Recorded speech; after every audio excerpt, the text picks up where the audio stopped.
Selamat malam sahabat setia Inti di seluruh tanah air. Salam sejahtera untuk kita semua.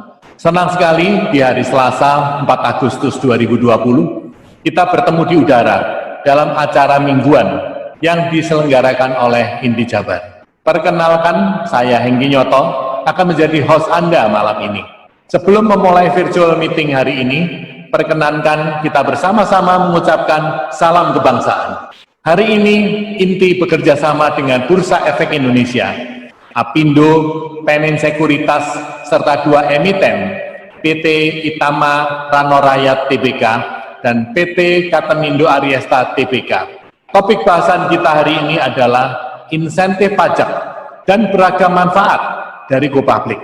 Mengembangkan pasar modal adalah sesuatu yang penting, karena pasar modal merupakan salah satu indikator utama perekonomian suatu negara. Pasar modal suatu negara tercermin dari IHSG atau singkatan dari Indeks Harga Saham Gabungan. Bila IHSG meningkat pesat, menandakan perekonomian negara tersebut sedang tumbuh dan sehat. Sebaliknya, bila IHSG suatu negara turun tajam, pertanda perekonomian negara tersebut sedang mengalami masalah atau tidak sehat. Bila ekonomi negara kita sehat dan bertumbuh, bisnis kita pun akan berpeluang berkembang dan membesar. Karena itu, simaklah dalam-dalam pemaparan 4 narasumber kita hari ini.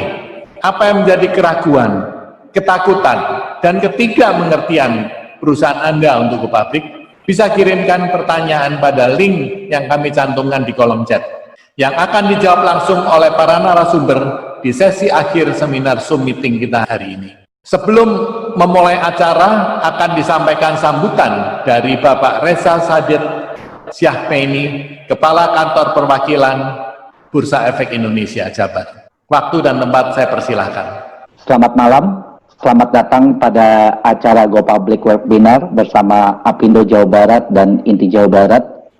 Yang terhormat Ketua Umum Apindo Jawa Barat, Bapak Sugianto. Yang terhormat Ketua Umum Inti Jawa Barat, Bapak Dedi Wijaya. Yang terhormat moderator acara, Bapak Hengki Nyoto. Yang terhormat Direktur PT Penin Sekuritas Tbk, Bapak Prama Nugraha. Yang terhormat Direktur Keuangan PT Itama Rano Rakyat Tbk, Bapak Pratoto S. Raharjo. Yang terhormat Presiden Direktur PT Katemindo Ariesta Tbk, Bapak Martin Japar. Yang terhormat Asisten Vice Presiden Pengembangan Calon Perusahaan Tercatat 2 PT Bursa Efek Indonesia, Bapak Bima Ruditya Surya, serta para hadirin dan tamu undangan lainnya yang kami hormati. Puji syukur kita panjatkan kehadirat Tuhan Yang Maha Esa atas berkat rahmat-Nya kita dapat berjumpa hari ini. Walaupun dengan kondisi new normal terkait pandemi, pertama-tama saya mewakili Bursa Efek Indonesia mengucapkan terima kasih kepada Apindo Jawa Barat dan Perhimpunan Inti Jawa Barat yang telah bekerja sama dalam menyukseskan kegiatan webinar dengan tema insentif pajak dan beragam manfaat dari GoPublic, di mana pada malam ini juga merupakan komitmen Bursa Efek Indonesia untuk tetap memberikan pelayanan yang terbaik kepada stakeholder Bursa Efek Indonesia. Penyelenggaraan workshop kali ini bertujuan untuk memberikan informasi mengenai proses dan manfaat GoPublic, khususnya bagi perusahaan-perusahaan yang berdomisili di Jawa Barat, untuk menjadi perusahaan tercatat. Dengan begitu diharapkan lebih banyak lagi perusahaan di daerah yang dapat memanfaatkan pasar modal untuk mendukung pertumbuhan ekonomi daerah. Tidak hanya perusahaan-perusahaan beraset besar, tapi juga perusahaan dengan aset berbagai macam ukuran. Bapak Ibu hadirin sekalian, Bursa Efek Indonesia ingin mengajak para pengusaha untuk lebih mengeksplorasi kesempatan pendanaan di pasar modal Indonesia sebagai milestone bagi perusahaan untuk ekspansi dan tumbuh dengan segala manfaat yang bisa diperoleh melalui pasar modal. Kami ingin menjadikan pasar modal ini sebagai wadah perusahaan untuk semakin berkembang. Saat ini, masih banyak pemilik dan manajemen perusahaan yang belum terinformasikan mengenai pendanaan melalui pasar modal dan hanya memanfaatkan pinjaman dari sektor perbankan sebagai sumber pendanaan untuk mengembangkan usahanya. Pada kesempatan yang baik ini, melalui GoPublic Webinar, Bursa ingin memperkenalkan alternatif sumber pendanaan lain kepada perusahaan dengan menawarkan akses pendanaan jangka panjang melalui GoPublic. GoPublic tidak hanya menjadi sumber pendanaan yang menjanjikan untuk mengembangkan perusahaan, tetapi juga mengangkat citra perusahaan menjadi lebih profesional, transparan, dan akuntabel. Sampai dengan tanggal 30 Juli 2020, terdapat 33 perusahaan tercatat baru saham dan 14 perusahaan masih berada di dalam pipeline. Hal ini menandakan minat yang tinggi dari para pengusaha untuk mendapatkan pendanaan dari pasar modal pada kondisi saat ini. Kami bersama dengan otoritas jasa keuangan juga berupaya membuat pasar modal di Indonesia lebih inklusif untuk semua level perusahaan dengan memberikan kemudahan-kemudahan, tetapi tetap prudent bagi perusahaan yang ingin memanfaatkan pasar modal. Tahun 2019 kami telah meluncurkan papan akselerasi sebagai upaya kami mengakomodasi perusahaan potensial yang membutuhkan dana dari pasar modal, namun belum dapat memenuhi persyaratan papan pengembangan atau papan utama. Karena kami percaya setiap perusahaan mempunyai kesempatan yang sama untuk menjadi perusahaan besar. Perusahaan yang tercatat di papan akselerasi juga memiliki kesempatan untuk naik kelas ke papan pengembangan dan papan utama apabila telah memenuhi persyaratan di papan pengembangan maupun di papan utama. Semoga dengan acara webinar hari ini dapat memberikan banyak manfaat dan inspirasi kepada kita semua, khususnya perusahaan di Jawa Barat, mengenai cara memanfaatkan pendanaan melalui pasar modal untuk mendukung pertumbuhan perusahaan menjadi lebih maju lagi. Demikian yang dapat saya sampaikan. Akhir kata, kami mengucapkan terima kasih. Selamat mengikuti acara webinar hari ini. Ingat, jangan tunggu besar untuk go public, tapi jadilah besar dengan GoPublic. Terima kasih, selamat malam. Selamat malam, terima kasih Pak Reza sambutannya. Sambutan kedua akan disampaikan oleh Bapak Dedi Wijaya, Ketua Inti Jabar. Silakan Pak Dedi. Ya, pertama-tama saya meminta Ketua Umum kita, Pak Teddy Sugianto, dari Inti Pusat Indonesia, untuk menyapa pendengar Inti seluruh Indonesia. Pak Teddy, silakan bisa memberikan sambutan. Kita dengar aja. Ayo Pak Dedi ambil untuk bicara yang lebih lanjut aja. Ya. Terima kasih. Pokoknya dari belakang spota ya Pak Dedi. Terima kasih. Terima kasih atas persetujuan Pak Ketum kita. Saya mewakili Inti seluruh Indonesia dan juga mewakili Pak Teddy untuk menyapa teman-teman kita yang ada di Indonesia, khususnya teman-teman dari Inti. Hari ini yang luar biasa sekali, kita bisa ada kerjasama dengan Bursa Efek untuk bisa memberikan pengetahuan, ya, gimana perusahaan menjadi besar. Bila kalau seandainya kata sekarang itu namanya pendanaan, penghimpunan dana itu yang sekarang biasa itu dari perbankan gitu ya. Tapi sebenarnya ada penghimpunan duit itu dari pasar modal yang istilahnya kita akan diberi kemudahan untuk sekarang ini, khususnya perpajakan. Khususnya lagi apa? Perusahaan kita itu untuk ekspansi no limit. Selama proposal kitanya baik, itu sangat dari bursa itu teman-teman akan bisa masuk kepada kita, ikut pada beli saham-saham kita. Nah, inilah satu keuntungan. Bila kalau kita bisa bergabung dengan Bursa Efek, perusahaan kita akan lebih maju lagi. Apalagi sekarang penghimpunan uang itu kan cukup sulit di perbankan. Nah, saya kira masyarakat itu sekarang itu banyak yang punya uang, tapi mereka belum percaya taruh di tempat-tempat lain, ya bisa bergabung dengan kita. Kalau perusahaan kita udah terbuka TBK, saya kira inilah jalan keluar untuk ekspansi perusahaan kita atau untuk menambah modal di perusahaan-perusahaan yang kita akan jalankan. Demikian, selamat malam dan salam kebangsaan. Terima kasih. Salam kebangsaan.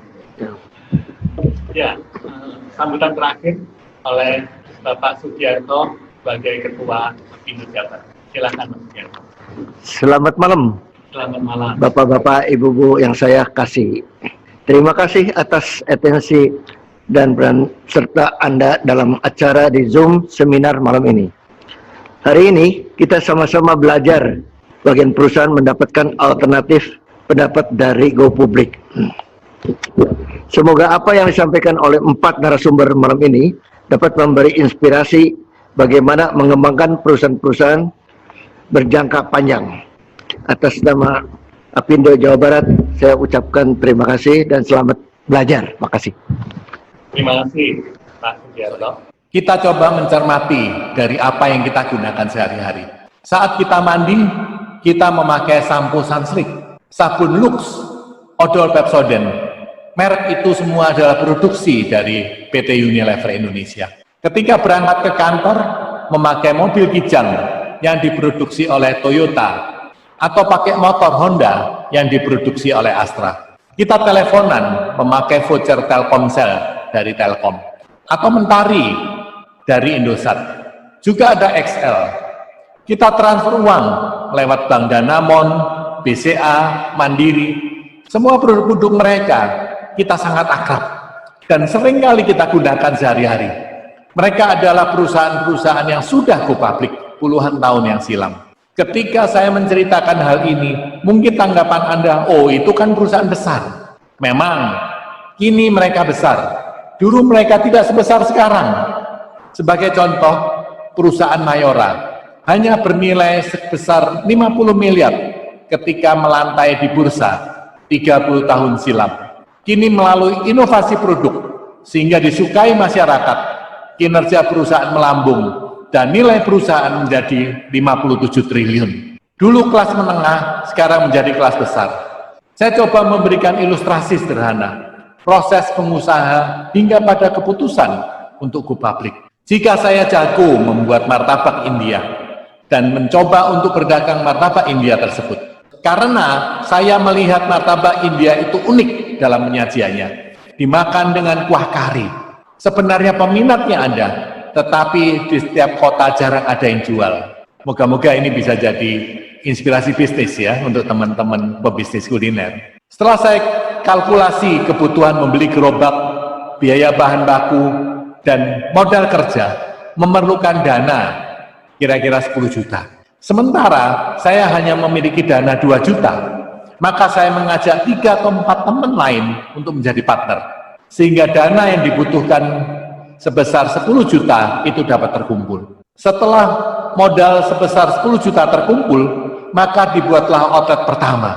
Kegiatan usaha berjual martabak India itu ternyata berjalan bagus. Setelah hampir 1 tahun berdagang, pembelinya pun antri setiap malam. Menjawab permintaan pelanggan dan adanya kebutuhan dana untuk membuka 100 outlet berikutnya di beberapa kota, saya kemudian memutuskan untuk go public. Menjawab pertanyaan, apa sih manfaat go public? Kemudian, apa persyaratan pencatatan di Bursa Efek Indonesia? Bagaimana Indonesia Capital Market Snapshot? Bagaimana perkembangan IPO di Indonesia? Saya akan undang narasumber pertama yang akan sharing malam ini. Beliau dari Bursa Efek Indonesia, bernama Bima Rudia Surya. Jabatan beliau saat ini adalah Asisten Vice President Potential Listing Development 2 di Bursa Efek Indonesia. Riwayat pendidikannya 2004 sampai 2009 Universitas Indonesia S1 Accounting. 2012 sampai 2014 Universitas Indonesia Graduate Program in Financial Management. Riwayat pekerjaannya mulai 2014 di Indonesian Stock Exchange yang berkarir mulai dari asisten manajer, manajer senior, dan hingga saat ini menjadi asisten vice president.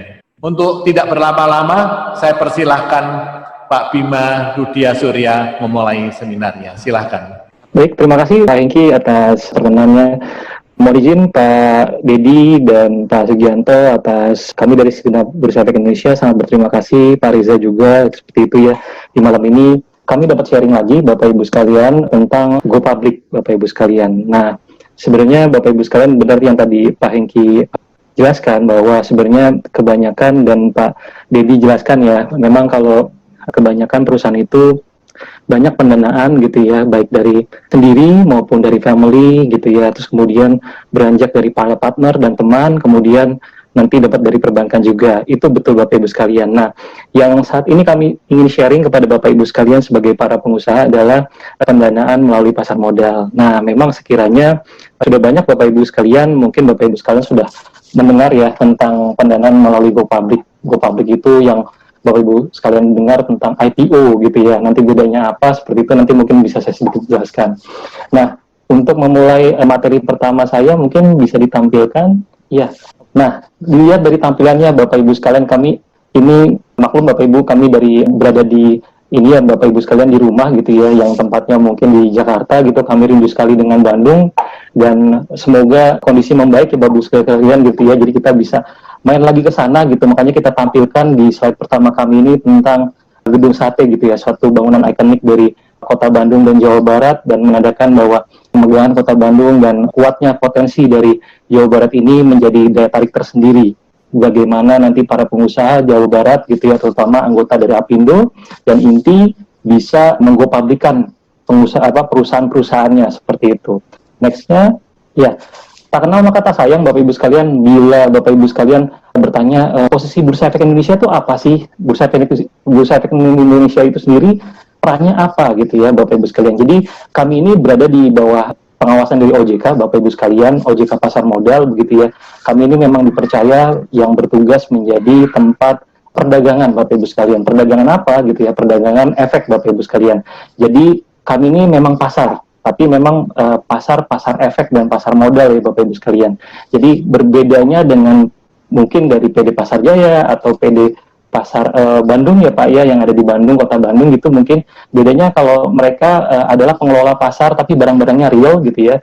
Nah kalau kami ini memang pengelola pasar tapi untuk pasar modal Bapak Ibu sekalian, yang di sana diperdagangkan efek-efek yang dikeluarkan oleh issuer seperti itu ya, berupa saham, obligasi, sukuk, dan efek-efek lainnya. Nextnya, nah tampilan ataupun potret pasar modal Indonesia sendiri Bapak Ibu saat ini per tanggal 29 Juli 2020 di Bursa Efek Indonesia itu jumlah untuk perusahaan yang sudah tercatat atau sudah go public untuk saham itu ada 697 saham Bapak Ibu sekalian, dan untuk obligasi gitu ya atau surat utang itu sudah ada 117 perusahaan. Dan kemudian kalau seluruh misalnya ukuran perusahaan itu yang saham ya Bapak Ibu sekalian, itu mereka memiliki nilai itu keseluruhan tuh 5.925 triliun Bapak Ibu sekalian. Dan kalau Bapak Ibu bertanya produk-produk atau efek apa saja yang bisa tercatat di Bursa Efek Indonesia gitu ya, itu ada saham, ada dire gitu ya, atau dana investasi real estate. Nah ini menarik nih Bapak Ibu sekalian yang memang para pengusaha properti ya, itu seperti apa bentuknya gitu ya, dan bagaimana cara bisa istilahnya mengeluarkan diri dan sebagainya gitu ya.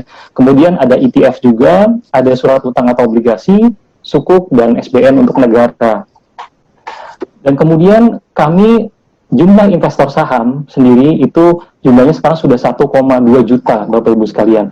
Kalau ditotal dengan investor yang dari reksadana, obligasi, dan sukuk itu sudah mencapai 3 juta Bapak Ibu sekalian. Dan tentunya pertumbuhan dari investor ini sangat-sangat luar biasa gitu ya, di mana salah satu istilahnya keberhasilan kami juga itu kita melihat bahwa banyak sekarang dari para anak muda Bapak Ibu sekalian gitu ya, generasi muda yang sudah mulai beralih, yang tadinya hanya menabung saja gitu ya, sekarang sudah berinvestasi juga Bapak Ibu sekalian. Ya, bentuk investasinya itu macam-macam, bisa reksadana, bisa saham, dan sebagainya. Kemudian untuk IHSG sendiri Bapak Ibu sekalian memang kemarin sempat mendapat tekanan gitu ya di kondisi yang saat ini gitu ya. Tapi kemarin itu masih di tanggal 29 itu kita masih mencapai 5.100 Bapak Ibu sekalian. Memang kalau kita bedakan gitu ya dengan kondisi tahun lalu itu kita bisa mencapai 6.000 ke atas Bapak Ibu sekalian. Nah kondisi yang menentang saat ini memang IHSG masih bertahan di 5.100. Kemudian kalau Bapak Ibu tanya uang yang berputar di Bursa Efek Indonesia ya, transaksi dari jual beli saham itu sendiri rata-rata harian itu sekitar 7,6 triliun Bapak Ibu sekalian. 7,66 triliun lebih tepatnya gitu ya. Itu transaksi satu hari. Jadi kalau misalnya Bapak sering dengar kalau Tanah Abang itu perputarannya itu satu hari itu bisa 1 triliun gitu ya, atau 500 miliar gitu ya Bapak. Nah kami ini 7,6 triliun Bapak Ibu sekalian per harinya rata-rata. Dan untuk sampai saat ini di tanggal 29 Juli kemarin ya Bapak Ibu sekalian, cut off date-nya itu ada 33 perusahaan yang sudah IPO saham gitu ya, dengan nilai penggalangan dana itu total 3,84 triliun. Sedangkan untuk yang mengeluarkan surat utang, Bapak Ibu sekalian, itu sudah 43 emisi dari 30 penerbit gitu ya. Dan dengan nilai galangan dana itu sekitar 36,1 triliun. Nah, hal ini menarik Bapak Ibu sekalian, kalau kita melihat pipeline saham atau obligasi. Nah, pipeline ini apa Bapak Ibu sekalian? Intinya bahasa mudahnya pipeline ini adalah perusahaan yang sekarang sedang antri daftar Bapak Ibu sekalian untuk IPO saham maupun obligasi gitu ya, di mana masih terdapat 14 perusahaan. Kalau untuk per hari ini Bapak Ibu sekalian, itu kita ketambahan 1 Bapak Ibu sekalian, jadi total 15 perusahaan seperti itu. Nah, kemudian kalau untuk hutang Bapak Ibu sekalian, itu yang masih akan mendaftar itu ada 29 penerbit lagi yang akan menerbitkan 34 emisi Bapak Ibu sekalian. Hal ini tentunya menarik Bapak Ibu sekalian di tengah-tengah kondisi yang mantang saat ini gitu ya.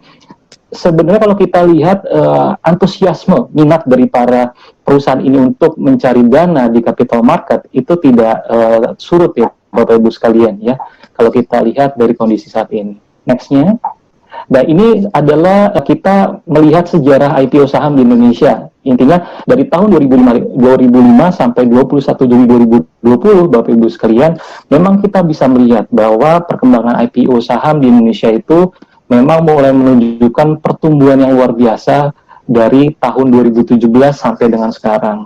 Bahkan Bursa Efek Indonesia itu memiliki prestasi bahwa di tahun 2018 dan 2019 gitu ya, itu menjadi bursa efek dengan IPO terbanyak se-Asia Tenggara, se-ASEAN Bapak Ibu sekalian. Dan jumlah fundraise-nya juga tidak mengecewakan Bapak Ibu sekalian, itu tetap masuk di 3 besar gitu ya, untuk di tahun-tahun 2018 dan 2019 gitu ya. Bahkan di tahun 2020 kita juga fundraise-nya ataupun dana yang dihimpun itu masih masuk 3 besar Bapak Ibu sekalian di ASEAN. Kemudian next-nya. Nah, kalau kita melihat Bapak Ibu sekalian, opsi pendanaan itu apa saja sih gitu kan ya. Nah, kami pasti kalau Bapak Ibu sekalian sudah lebih tahu ya, karena apalagi Bapak Ibu sekalian merupakan pengusaha gitu ya, pemimpin dari perusahaan-perusahaan, kalau opsi pendanaan mah itu sudah istilahnya sudah makanan sehari-hari Bapak Ibu sekalian. Nah, tetapi memang bedanya Bapak Ibu sekalian, ketika Bapak Ibu sekalian nanti membidik pasar modal sebagai alternatif pendanaan gitu ya. Nah, memang kami di sini di pasar modal, Bapak Ibu sekalian bisa menawarkan beberapa efek gitu ya, baik yang berbentuk surat hutang maupun dalam bentuk saham juga gitu ya. Jadi kalau kita namakan IPO itu sebenarnya tidak hanya IPO saham Bapak Ibu sekalian, tetapi juga bisa IPO di obligasi ataupun surat hutang seperti itu. Nah, perbedaannya seperti ini Bapak Ibu sekalian bisa melihat bahwa sebenarnya bedanya adalah kalau yang di kiri dan yang di kanan, yang berwarna orange dan berwarna hijau, bedanya ketika Bapak sudah di pasar modal, maka Bapak dan Ibu sudah melibatkan investor publik gitu ya, dalam rangka pendanaan perusahaan Bapak Ibu sekalian. Kemudian next-nya, nah ketika kita melihat manfaat go public Bapak Ibu sekalian, sebenarnya manfaat go public itu sangat banyak, mulai dari pendanaan yang tanpa batas gitu ya, unlock your value gitu ya, company value, kemudian meningkatkan kinerja gitu. Loh, kenapa bisa meningkatkan kinerja nih Mas Bima gitu ya? Soalnya memang ketika sudah go public Bapak Ibu sekalian, diharapkan dana yang didapatkan itu ditujukan untuk pengembangan bisnis Bapak Ibu sekalian, dengan harapan juga dengan adanya dana dari IPO maka meningkat pula kinerja perusahaan. Dengan IPO pula Bapak Ibu sekalian, maka juga akan meningkatkan citra perusahaan atau image perusahaan, bahwa yang selama ini misalnya perusahaan Bapak Ibu sekalian memang sudah punya nama gitu ya di antero kabupaten ataupun kota ataupun Jawa Barat gitu ya Bapak Ibu sekalian.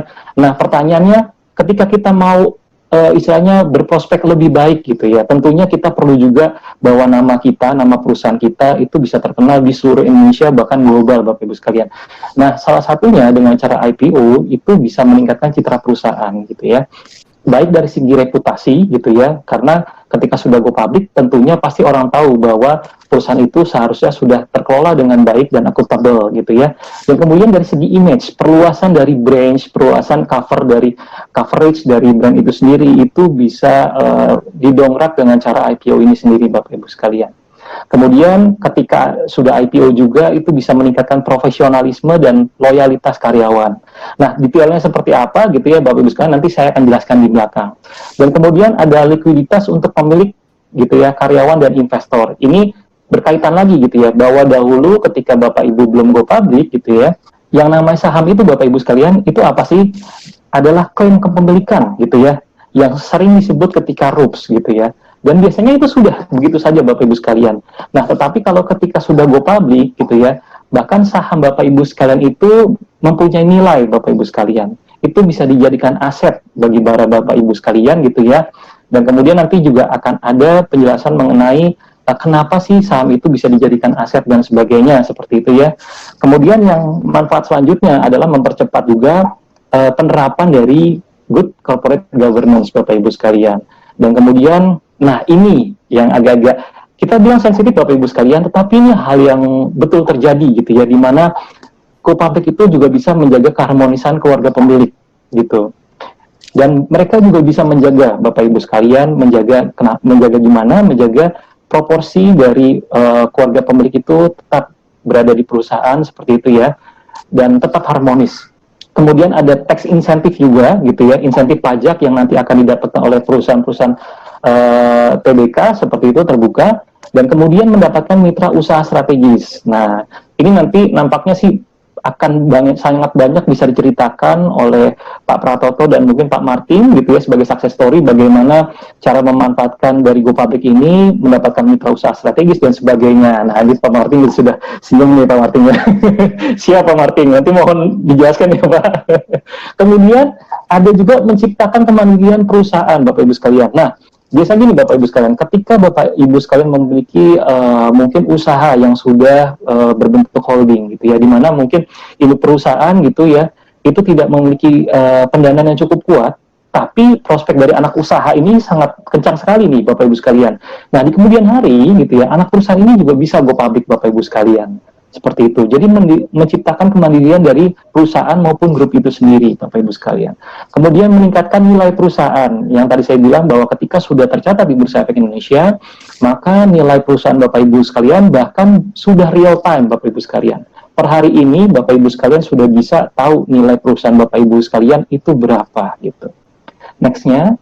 Nah, ini untuk manfaat Go Public yang pertama Bapak Ibu sekalian berupa insentif pajak. Sebagaimana yang kita tahu dan menjadi tema pada bahasan kita malam ini, bahwa manfaat Go Public itu perusahaan dan founder gitu ya, ataupun pemilik perusahaan itu sama-sama mendapatkan manfaat perpajakan yang kalau kita bilang negara ini sangat baik sebenarnya Bapak Ibu sekalian untuk memberikan insentif pajak. Kalau yang kiri, yang biru itu untuk perusahaan. Jadi gini Bapak Ibu sekalian, ketika ada Perpu nomor 1 2020 gitu ya, dan sekarang menjadi Undang-Undang nomor 2 tahun 2020 gitu ya, memang negara itu istilahnya lebih meringankan gitu ya tarif CIT atau Corporate Income Tax atau pajak badan ya Bapak Ibu sekalian, yang tadinya 25% diturunkan menjadi 22%. Nah, kalau dulu Bapak Ibu sekalian itu tarifnya 25, sekarang 22. Nah, negara ini Pak memberikan bonus lagi, penurunan 3%. Ya Ibu ya, memberikan bonus 3% kembali menjadi 19% bagi perusahaan tercatat gitu ya, atau perusahaan yang sudah terbuka dan tercatat, itu untuk mendapatkan tarif PPh badannya itu hanya 19%, atau diberikan bonus keringanan 3% lagi dari tarif normal sebesar 22% Bapak Ibu sekalian. Tetapi memang Bapak Ibu sekalian itu harus istilahnya memenuhi persyaratan tertentu, seperti saham yang beredar di publik itu 40% gitu ya Bapak Ibu sekalian. Nah, Bapak Ibu sekalian kan 60% nih, jadi masih tetap pengendali Bapak Ibu sekalian. Dan kemudian saham dimiliki oleh lebih dari 300 pihak gitu. Dan kemudian setiap pihak itu hanya boleh memiliki kurang dari 5%, kecuali founder ya Bapak Ibu sekalian. Kalau founder itu mesti memang jadi pengendali gitu ya, jadi pastinya lebih dari 5%. Kemudian yang sebelah kanan itu adalah manfaat pajak untuk para founder gitu ya, untuk para pemilik perusahaan. Nah, gimana nih cara ininya ya, cara memanfaatkannya? Jadi gini Bapak Ibu sekalian, kalau dulu memang Bapak Ibu sekalian, ketika Bapak Ibu Go Public gitu ya, kalau sebelum Go Public Bapak Ibu sekalian, ketika Bapak Ibu sekalian ingin melakukan penyesuaian di portofolio Bapak Ibu sekalian dalam hal pengurangan kepemilikan gitu ya, persentase kepemilikan atau menjual, itu Bapak Ibu sekalian biasanya dikenakan pajak itu kurang lebih 22% gitu ya kalau Bapak Ibu sebagai perusahaan, dikalikan nilai dari capital gain-nya atau keuntungannya yang didapat gitu ya, dan itu disetorkan ke negara. Dan kalau Bapak Ibu adalah menjualnya dalam bentuk Bapak Ibu masih pegangnya perorangan gitu ya, saham tersebut, saham perusahaan tersebut, maka akan dikerjakan tarif progresif nih Bapak Ibu sekalian berdasarkan bracket pajak ya, dari 5 sampai 30. Iya Pak. Interupsi. Ya Pak, mangga Pak. Waktu yang diberikan pada pembicara 20 menit Pak. Waktu Bapak kurang 5 menit lagi. Maaf. Siap. Ya, Siap, silakan dilanjut. Ya. Dan perbedaannya Bapak Ibu sekalian ya, kalau dulu tertutup itu yang harus dibayar, tapi ketika sudah tercatat gitu ya, sudah listing di Bursa Efek Indonesia, maka Bapak Ibu sekalian untuk pajaknya hanya membayar 0,1% gitu ya, untuk pajak transaksinya saja. 0,1% kali nilai transaksinya. Tetapi ketika Bapak paling lambat 30 hari setelah tercatat, itu sudah harus membayar pajak founder 0,5% dikalikan nilai yang dimiliki. Seperti itu. Next-nya. Nah, ini merupakan manfaat Go Public. Jadi, bagi perusahaan ya Bapak Ibu sekalian, kalau ditanya gitu ya, emang banyak Pak yang manfaatin? Ada yang memanfaatkan kok Pak, gitu. Dan gimana pengaruhnya? Oh, bagus banget Pak. Terbukti gini, BRI gitu ya, waktu di tahun 2016 mereka membeli satelit gitu ya, membuat satelit. Nilainya berapa? Kalau kita kira-kira apa? Estimasi harganya itu sekitar 2,5 triliun gitu. Nah, BRI itu sendiri di tahun yang sama 2016 itu mendapatkan tax saving sekitar 2,04 triliun, Pak. Jadi logikanya Bapak Ibu sekalian, dari tax saving itu sendiri, BRI itu sudah bisa membiayai 81% investasi mereka dalam pembelian satelit. Nah, kalau untuk KB Pharma gimana? Kalau KB Pharma itu punya anak perusahaan ya Pak, ya salah satu punya anak perusahaan yang terbesar itu dia bikin gitu ya, membangun gedung dan prasarana gitu ya. Itu nilainya 38,12 miliar Pak di tahun 2019. Dan di tahun yang sama mereka mendapatkan 34,6 ya. Ini proyeksi Bapak Ibu sekalian ya. Waktu itu kami menghitungnya sebelum laporan keuangan keluar juga kurang lebih gitu ya. Dan memang ternyata 91% dari biaya pembangunan prasarana tersebut gitu ya, itu bisa dibiayai dari tax saving ini Bapak Ibu sekalian gitu ya. Kami ini maksudnya kami proyeksi karena kami juga tidak meneliti secara lebih lanjut, kita harus melihat lagi secara langsung dari istilahnya laporan keuangan fiskal mereka gitu ya, di dalam catatan laporan keuangan. Jadi kalau kita bandingkan di laporan keuangan yang komersil, kira-kira 91% itu luar biasa gitu ya, mereka bisa membiayai itu. Next-nya. Dan ini keuntungan tax saving juga dimanfaatkan oleh S Hardware. Jadi kalau kita lihat Bapak Ibu sekalian, S Hardware itu di tahun 2018 itu membuka kira-kira 10 gerai gitu ya. Nilainya 60 miliar Bapak Ibu sekalian. Dari tax saving mereka yang di tahun 2018 gitu ya, itu mereka dapatnya 59,4. Jadi kalau secara logika mereka hanya mengeluarkan uang sekitar berapa ratus juta lagi Bapak Ibu sekalian, itu mereka dapatkan cuma-cuma dari tax saving Bapak Ibu sekalian, mereka bisa membangun 10 gerai setiap tahun cuman dari hasil tax saving itu sendiri, seperti itu. Next-nya. Nah, ini adalah manfaat bagi founder perusahaan. Jadi Bapak Ibu sekalian, dulu HMSP, keluarga HMSP itu tahun 98 keluar dari Tobacco Business gitu ya, diambil alih oleh Philip Morris gitu.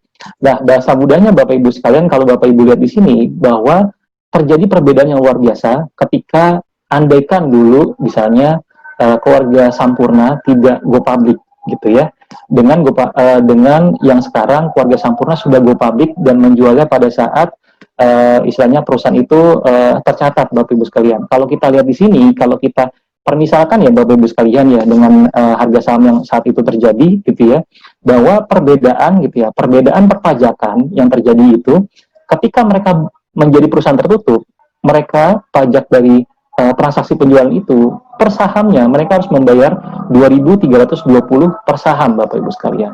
Nah, apa yang terjadi ketika mereka menjual HMSP ketika sudah jadi perusahaan tercatat waktu itu ya? Mereka hanya perlu membayar 75,6 rupiah per saham, atau 30 kali lebih rendah Bapak Ibu sekalian dibandingkan mereka istilahnya melakukan penyesuaian portofolio mereka gitu ya, dengan keluar dari Tobacco Business gitu ya. Mereka bisa 30 kali lebih rendah gitu ya Bapak Ibu sekalian ya, pajak yang mereka bayarkan gitu ya, karena memang pajak yang dikenakan ketika menjual di capital market sahamnya itu istilahnya lebih rendah pajaknya karena pajak final satu, Pak. Jadi keuntungannya ketika ada penyesuaian portofolio gitu ya, atau nanti restructuring internal gitu ya Bapak Ibu sekalian, itu dapat dimanfaatkan Bapak Ibu sekalian oleh perusahaan Bapak Ibu sekalian. Ya, terima Kira-kira kasih, itu Pak. yang bisa saya sampaikan, Bapak Ibu sekalian. Terima kasih dan selamat malam. Ya, terima kasih atas presentasinya. Ada beberapa hal yang saya catat di sini, bahwa dalam situasi kondisi seperti ini, antusiasme perusahaan untuk masuk pasar modal masih tetap ada. Dan juga Go Public, tadi saya juga catat bahwa Go Public itu bisa mengharmonisasi keluarga pemilik. Dan juga apa yang diceritakan Pak Bima tadi, bahwa tax benefit ketika kita masuk ke menjadi perusahaan publik. Dan juga Pak Bima juga menceritakan bahwa beberapa perusahaan yang mendapat manfaat Go Public seperti Kalbe Pharma, Edsatware, dan terakhir Pak Bima ceritakan tentang Sampurna. Terima kasih Pak Bima. Kita akan lanjutkan ke Pembicara kedua malam ini adalah Bapak Pramanugraha. Saat ini beliau menjabat sebagai Direktur Penin Sekuritas. Beliau akan menjelaskan pada kita tentang persiapan yang harus dilakukan calon emiten dan peran underwriter dalam IPO. Beliau diangkat sebagai Direktur Penin Sekuritas sejak 2016. Riwayat pendidikannya S1 Teknik Industri dari Universitas Trisakti 1998. Kemudian dilanjutkan Magister Manajemen dari Universitas Indonesia 2001. Riwayat pekerjaan pada tahun 2000, beliau memulai karir di bidang pasar modal dengan bergabung di Perseroan sebagai Corporate Finance Officer.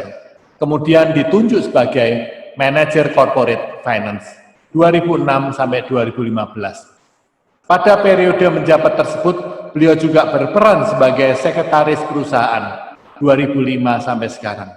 Selanjutnya, beliau diangkat sebagai Associate Director 2015 sampai 2016.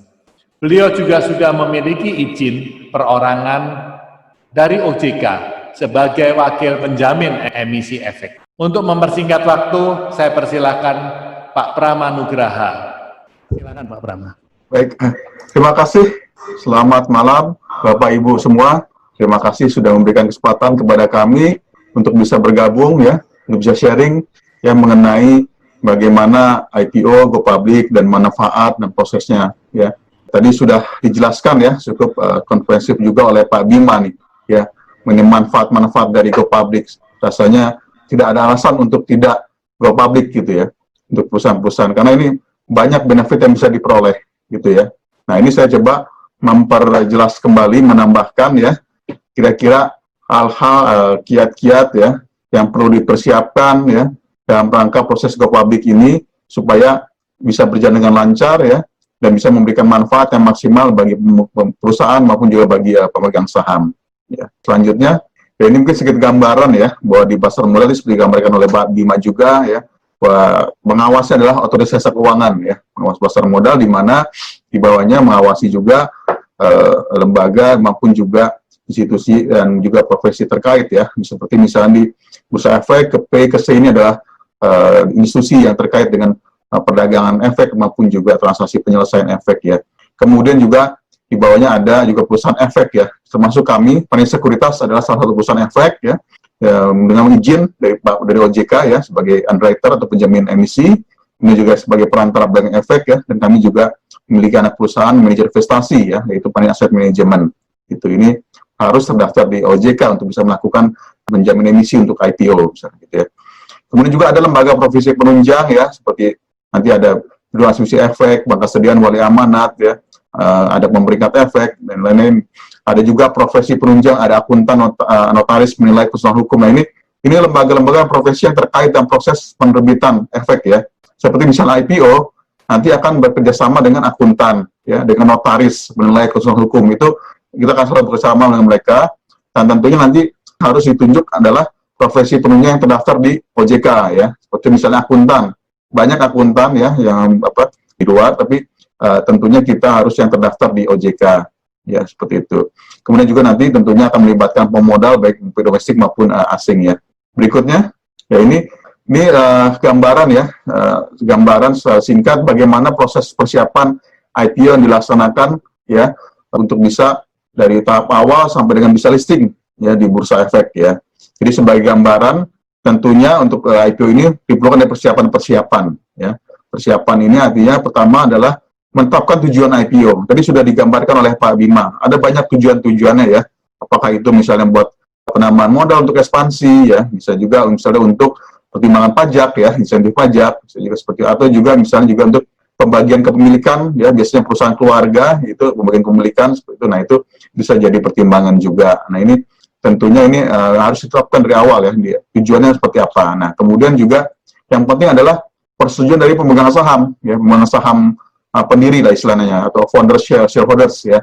Ini sangat penting karena ini menjadi titik awal untuk proses selanjutnya ya. Karena dalam beberapa kesempatan kami sempat menangani juga ada banyak pertimbangan dari pemegang saham pendiri ya. Misalnya perusahaan keluarga umumnya ya. Pemegang saham pendirinya misalnya kakak beradik ya, cukup banyak kami pernah alami gitu ya. Ada 5, ada yang 7 kakak beradik. Nah, ini belum tentu semuanya sepakat gitu kan ya untuk ke publik ini. Nah, ini kan perlu kesepakatan semuanya ya. Kemudian juga mungkin kalau misalnya antara orang tua dan anak, mungkin anaknya ingin sekali go public ya karena familiar dengan pasar modal, tapi orang tua masih berhati-hati. Nah, ini juga tentu ini harus ada kesepakatan bersama dulu, karena bagaimanapun nantinya konsekuensinya ada di pemegang saham pendiri juga. Artinya dalam hal misalnya kepemilikan ya. Kalau selama ini kepemilikan 100% dimiliki oleh pemegang saham pendiri ya. Tapi dengan go public tentunya kita harus berbagi kepemilikan dengan publik gitu ya. Misalnya publiknya 20%, 30%, 40%. Nah, tentunya ada konsekuensinya dalam hal misalnya pengambilan keputusan ya kan, harus mempertimbangkan publik ya. Harus ada rules seperti itu ya. Nah, ini termasuk juga misalnya pembagian keuntungan atau dividen, tentunya berbagi juga pada publik. Nah, ini yang harus dipahami bersama ya. Bahwa ada konsekuensi, tapi tentunya ada benefit-benefit dan manfaat yang tadi dijelaskan oleh Pak Bima juga yang menjawabkan banyak perusahaan ingin untuk go public ya. Nah, nanti biasanya setelah adanya kesepakatan yang pemegang saham, kemudian menunjuk profesi dan lembaga penunjang ya. Kita sampaikan tadi ada akuntan, konsultan hukum, notaris ya, menilai. Nah, ini mereka semua yang terlibat dalam persiapan-persiapan ya. Khususnya biasanya perusahaan-perusahaan yang baru persiapan ini diperlukan adanya restrukturisasi biasanya gitu ya. Karena setiap perusahaan berbeda-beda ya kondisinya ya. Ada yang memang single company gitu ya. Ada juga punya anak perusahaan ya. Atau mungkin juga memang bagian dari satu grup. Nah, ini seringkali perlu di-restructure lagi gitu ya. Bahwa misalnya yang di-go public-in dari berbagai macam perusahaan tersebut mungkin yang satu industri sejenis gitu ya. Kemudian mana yang menjadi perusahaan induknya, mana yang menjadi anak perusahaannya, ini perlu dibahas bersama nih. Biasanya nanti bersama kami ya, dari Lead Underwriter untuk diskusi dari awal ya. Bagaimana struktur perusahaan yang pas ya, supaya ini juga menjadi menarik juga buat investor untuk membeli saham perusahaan ini gitu kan ya. Kemudian juga dalam persiapan-persiapan ini adalah diperlukan tentunya adalah dokumentasi ya. Dokumentasi kaitannya pendaftaran ke KSEI ya, dari Kustodian Central Efek Indonesia, pada Bursa Efek dan pada OJK. Jadi ini dokumentasi cukup banyak, tapi tentunya ini akan dibantu ya, sangat dibantu oleh kami sebagai underwriter maupun juga lembaga profesi penunjang ya, begitu ya. Nah, kami akan bekerja sama-sama semua ya untuk membantu perusahaan. Nanti kan kita akan koordinasi dengan PIC-nya. Biasanya di perusahaan akan menunjuk satu PIC yang biasanya menjadi corporate secretary ya, atau sekretaris perusahaan. Nah, ini kita akan koordinasi dengan dia untuk menyiapkan semua dokumen-dokumen ini supaya inline sesuai dengan ketentuan yang ada di pasar modal seperti itu ya. Nah, proses persiapan ini berapa lama? Ini relatif ya, tergantung bagaimana kesiapan perusahaan, bagaimana misalnya restrukturisasi yang perlu dilakukan gitu ya.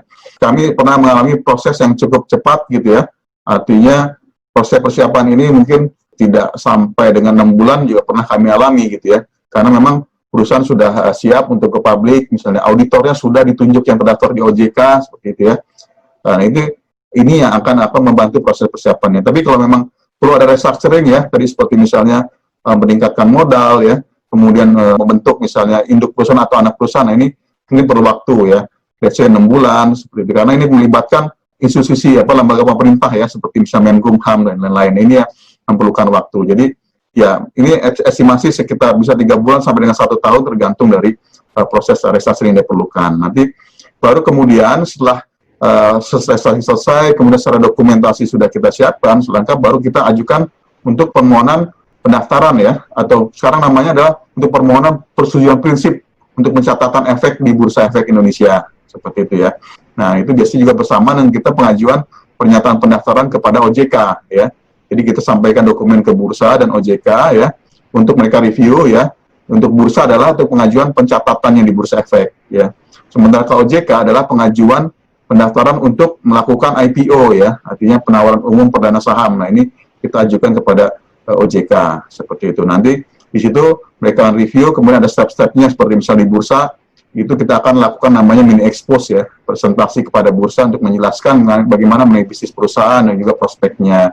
Dan biasanya pada saat kondisi normal dilakukan juga site visit ya, artinya kunjungan kepada perusahaan ya, untuk melihat bisnisnya perusahaan seperti apa ya.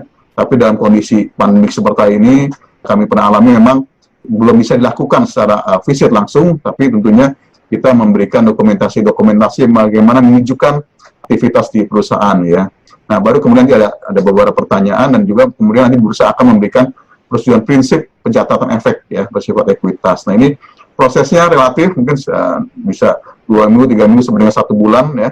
Itu kita bisa mendapatkan persetujuan prinsip dari bursa. Kemudian pada bersamaan juga OJK akan melakukan evaluasi ya. Prinsipnya dokumen yang disiapkan ada 3 hal ya. Ada dokumen hukum, akuntansi, dan keterbukaan gitu ya. Aspek hukum dokumennya apa saja? Seperti misalnya perizinan ya. Perizinan apakah sudah lengkap ya. Nah, ini yang perlu diproses secara internal. Jadi biasanya di internal perusahaan ada bagian legal yang menyiapkan mendokumentasikan dengan rapi ya. Misalnya perizinan, kemudian misalnya perubahan permodalan perusahaan, nah itu ya, kemudian perubahan kepengurusan ya, nah itu dokumentasi. Kemudian misalnya juga kepemilikan aset, nah ini juga harus jelas, artinya bahwa aset-aset yang dibukukan oleh perusahaan memang atas nama perusahaan ya. Beberapa hal yang kami pernah alami bahwa untuk perusahaan yang family biasanya ada mix gitu ya, bahwa aset-aset pribadi digunakan oleh perusahaan. Nah ini ya, nah ini perlu ada kejelasan gitu ya, karena kalau sudah go public kan memang aset yang digunakan ini, kalaupun memang punya pribadi, bagaimana perjanjiannya seperti itu kan ya. Ini apakah berpengaruh juga nanti ke misalnya ke depannya perusahaan bisa menjalankan usahanya tanpa ada ketergantungan terhadap misalnya pemilik aset misalnya gitu ya. Gitu.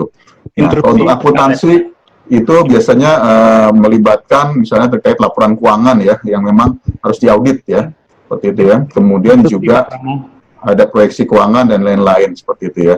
Nah, ini perlu di-prepare juga oleh emiten. Kemudian nanti OJK akan review ya. Nanti ada koreksi ya.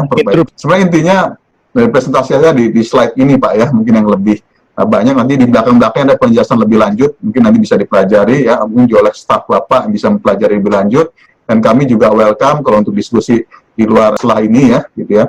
Jadi kita bisa discuss, dan kebetulan juga kami memiliki juga kantor cabang di Bandung ya, ada di Tamblong dan di Dago ya, jadi bisa juga komunikasi dengan tim kami yang ada di Bandung Pak. Oke, kita lanjutkan ya secara singkat tadi, setelah kita masuk OJK, mereka akan review, kemudian OJK akan memberikan izin publikasi atau efektif ya, artinya kita mulai melakukan publikasi ya, mulai melakukan namanya penawaran awal untuk bisa mengetahui seberapa besar minat dari investor ya, baru kemudian kita lakukan penetapan berapa size IPO-nya, berapa harganya. Nah, ini baru kita tetapkan ya, berdasarkan dari minat investor tersebut, baru kita sampaikan dokumen ke OJK, baru mendapat namanya pernyataan efektif ya. Pernyataan efektif dari OJK artinya kita sudah diperbolehkan untuk melakukan IPO ya. Seperti itu. Nanti baru kemudian proses IPO, selesai proses IPO baru kemudian kita lakukan pencatatan saham di Bursa Efek gitu ya. Jadi ini perlu dibedakan, namanya IPO adalah pasar perdana ya. Pertama kali saham ditawarkan pada publik. Nanti setelah listing baru itu namanya pasar sekunder ya. Jadi dia diperdagangkan di bursa adalah pasar sekundernya. Nah, proses evaluasi di OJK itu memakan waktu sekitar 3 bulan ya kira-kira lah ya. Kira-kira ya, proses dari awal sampai akhir 3 bulan kira-kira Pak. Jadi sampai dengan listing mungkin sekitar 3 sampai 4 bulan. Jadi kalau kondisinya smooth lancar ya, mulai persiapan sampai listing ya, perhitungan kami bisa 7 bulan seperti itu ya. Nah, itu bisa dimungkinkan. Tapi kalau memang tadi proses yang lama ya bisa jadi 1 tahun atau 1,5 tahun. Nah, ini kita biasanya diskusi dulu di awal ya, apa-apa yang perlu dipersiapkan oleh perusahaan seperti itu ya.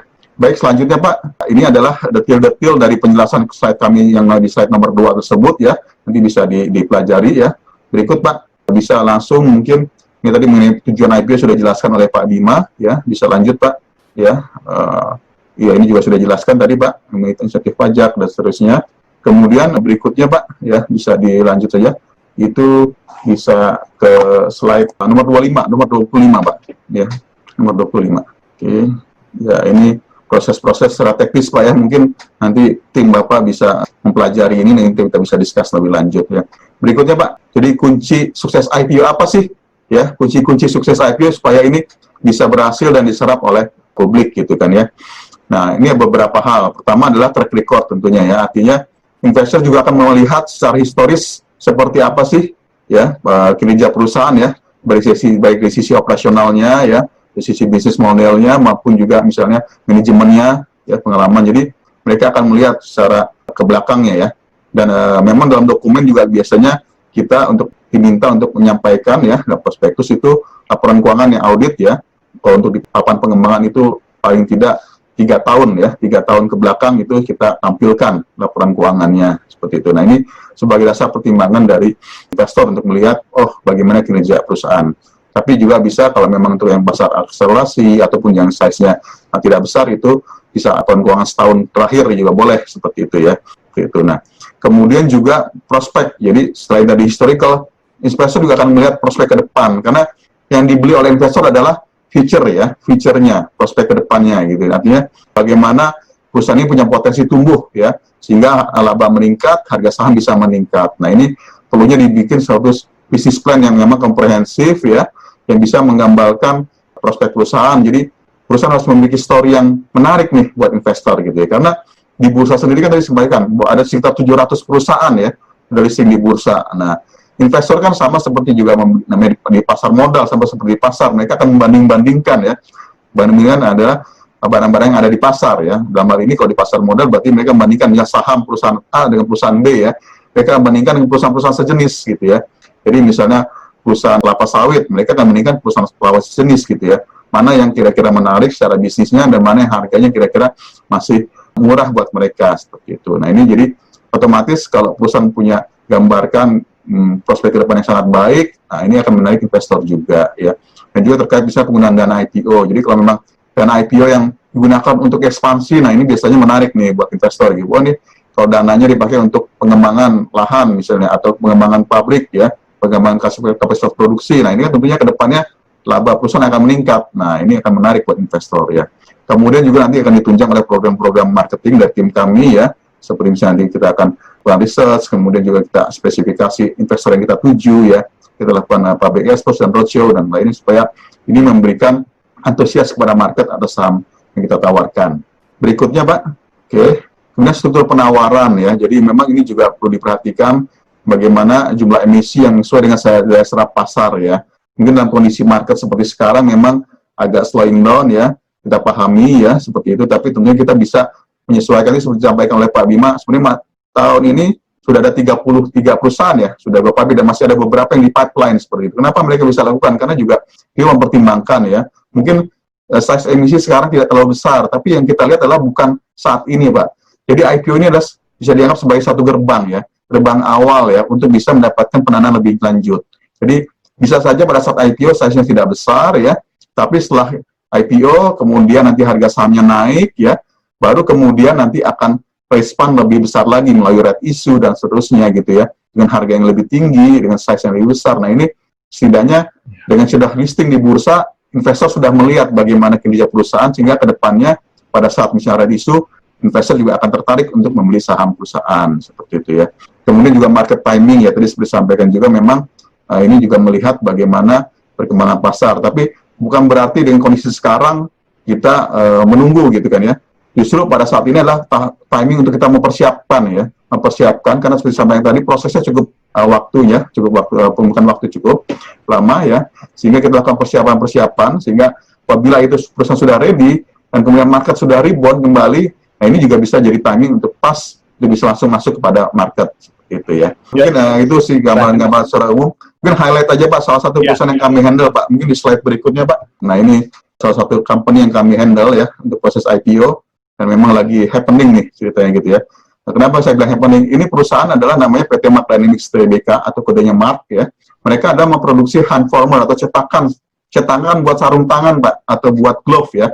biasanya kan buat sarung tangan medis itu ada cetakannya, Pak. Nah, mereka memproduksi cetakan sarung tangan medis gitu kan ya. Nah, seperti kita tahu dengan kondisi pandemik ini kan permintaan sarung tangan medis kan cukup besar, Pak ya, meningkat signifikan ya. Otomatis cetakan juga akan meningkat permintaannya. Ya, seperti kita gambar di sini, ini tahun 2018-nya mereka memproduksi 540.000 pieces per bulan ya. Apalagi sekarang dengan peningkatan seperti ini. Nah, otomatis ini berdampak juga terhadap kinerja keuangan perusahaan maupun juga perkembangan harga saham perusahaan. Mungkin bisa dilihat di slide berikutnya, Pak. Ya, nah ini sebagai gambaran ya. Pada tahun 2017 ya, mereka IPO 160 juta lembar saham atau 21% ya, dengan harga Rp250 per saham ya. Pada saat itu IPO-nya 40 miliar rupiah. Kemudian sekali dengan berkembangnya waktu dan peningkatan harga saham, tahun 2019 mereka melakukan stock split, Pak ya. Jadi satu saham dipecah menjadi 5 lembar saham baru gitu kan ya, sehingga jumlah saham beredar menjadi lebih banyak. Nah, kita lihat di sini grafik perkembangan harga sahamnya, Pak. Jadi ini setelah stock split berarti kan nilai harga saham IPO sebenarnya ekuivalen dengan Rp50 ya per saham, Pak ya. Ini tahun 2017 Rp50 per saham dengan market cap sekitar 200 miliar ya. Nah, posisi per 30 Juli ya, harga saham sudah meningkat mencapai Rp925, Pak. Ya. Ya. Jadi sudah hampir 20 kali, Pak ya, 20 kali lipat, Pak ya. Itu dalam periode 3 tahun, Pak. Ya, 3 tahun, Pak. Itu sangat-sangat signifikan ya. Harga saham meningkat sehingga market cap ya atau kapitalisasi harga sahamnya juga meningkat dari sekitar 29 mencapai 3,5 triliun, Pak. Nah, ini kan itu kan memberikan manfaat ya, baik bagi pemegang saham, bagi publik dan juga perusahaan juga. Karena saya dengar juga mereka banyak investor-investor asing tertarik untuk membeli saham perusahaan tersebut gitu ya. Jadi ini salah satu benefit yang bisa diperoleh oleh pemegang saham ya dengan adanya dilakukannya proses IPO ini. Jadi kira-kira demikian, Pak, gambarannya. Mudah-mudahan cukup memperjelas ya. Untuk lebih lanjut nanti bisa kita sharing pada saat sesi diskusi, Pak. Terima kasih, Pak. Terima kasih, Pak Prama. Ya. Ada beberapa catatan saya tentang apa yang disampaikan Pak Prama tadi adalah yang pertama adalah perlunya ada kesepakatan dari pemegang saham antara kakak beradik, orang tua dan anak dan lain-lain gitu. Terus yang kedua bahwa dalam melakukan proses go public kita didukung oleh penunjang pasar modal yang terdiri dari penjamin emisi, underwriter, akuntan publik, penilai, konsultan hukum, notaris yang akan membantu kita dalam memproses go public ini. Kemudian setiap tahapan go public itu membutuhkan waktu begitu ya. Ada yang tadi 3 bulan sampai dengan 1 tahun. Terus kemudian yang saya juga catat mungkin hal yang penting juga gitu. Apa yang menjadi kunci sukses dari IPO, yaitu adanya track record 3 tahun ke belakang dari laporan keuangan, terus kemudian adalah prospek usaha, karena yang dibeli investor itu adalah future, business plan yang komprehensif itu sesuatu yang penting, agar supaya investor diyakinkan bahwa bisnis perusahaan kita cukup menjanjikan. Kemudian berikutnya adalah program pemasaran yang komprehensif, terus kemudian struktur penawaran dan market timing. Jadi waktu yang tepat untuk kita melakukan IPO. Dan terakhir, Pak Prama ceritakan tentang kisah sukses PT Mark Dynamic Indonesia, produksi sarung tangan cetakan. Begitu ya Pak Prama ya. Mungkin nanti audiens semuanya bisa dan waktu yang sama. Berikutnya, pembicara kita ketiga adalah Bapak Pratoto Satrio Raharjo. Beliau adalah Direktur PT Itama Ranoraya Tbk. Pendidikan terakhir S1 Studi Akuntansi Universitas Gadjah Mada. Riwayat pekerjaannya 1992 Internal Auditor PT Indomarko. Kemudian Accounting Manager Bakery Motor. Kemudian Accounting Manager dan Business Process Owner di Anugerah Permindo Lestari atau APL. Kemudian pernah juga di Accounting Manager Indofarma. Pernah juga di Finance, GA dan IT, Direktur PT Kereta Api Properti, Direktur PT ITAP, dan saat ini beliau adalah Direktur PT Itama Ranoraya Tbk. Saya mohon maaf Pak Pratoto, saya persingkat CV-nya karena cukup panjang juga gitu ya. Beliau akan sharing pada kita tentang sukses story dan manfaat IPO yang dirasakan oleh Itama Ranoraya. Pratoto. Ya, terima kasih Bapak-Bapak dan Ibu-Ibu, selamat malam semuanya. Tadi sudah disampaikan sama Pak Bima sama Pak Prama, untuk itu saya akan lebih banyak sharing tentang pengalaman dari sebelum Go Public sampai Go Public-nya PT Itamara Nuraya. Mungkin bisa di-share paparannya Pak, belum muncul. Jadi Itamara Nuraya ini adalah bagian dari Dirgantara Yuda Arta Group Pak, yang berada di Bandung juga. Banyak bergeraknya sebetulnya di bidang konstruksi, namun Itamara Nuraya ini lebih banyak bergerak di bidang distribusi alat kesehatan. Next Pak. Nah, jadi akan mencoba saya bagi tiga agenda. Pertama adalah perjalanan dan pencapaian PT Itamara Nuraya sebagai perusahaan tercatat dari sebelum dan sesudah IPO. Kedua, tantangan yang dihadapi pada saat mempersiapkan IPO. Tiga adalah manfaat yang diperoleh PT Itamara Nuraya setelah IPO. Next Pak. Ya, next lagi. Saya bercerita tentang Itamara Nuraya dulu Pak. Jadi Itamara Nuraya itu ada dari tahun 89, merupakan bagian dari PT Dirgantara Yuda Arta atau DIA Group, yang secara grup itu lebih banyak bergerak di konstruksi, namun Itama ini bergerak di distribusi alat kesehatan dengan dua lini bisnis utama adalah distributor alat pemroses darah Pak. Jadi mereknya Abbott Diagnostic dan Terumo BCT. Namun juga punya grup Dirgantara punya pabrik jarum suntik sekali pakai atau satu-satunya distributor alat kesehatan yang mencatatkan sahamnya di bursa Pak. Jadi itu adalah pertama kali distributor alat kesehatan yang go public. Nah, riwayatnya adalah pada tahun 2017 dia melakukan spin-off karena supaya Itamara Nuraya lebih fokus lagi ke alat kesehatan sehingga terpisah. Kemudian 2018 menyiapkan untuk melakukan IPO Pak. Nah, pembentukan IPO tadi sebenarnya lebih banyak udah diceritakan atau disampaikan Pak Bima dan Pak Prama. Pertama kita adalah paling penting adalah membentuk tim IPO. Tim IPO ini biasanya terdiri dari orang-orang bagian keuangan dan bagian awal. Kira-kira target dana berapa yang harus kita inginkan untuk mendapat dari bursa itu. Biasanya kita akan sesuaikan dengan proses atau rencana bisnis perusahaan, kemudian berapa persen saham yang akan dilepas di bursa.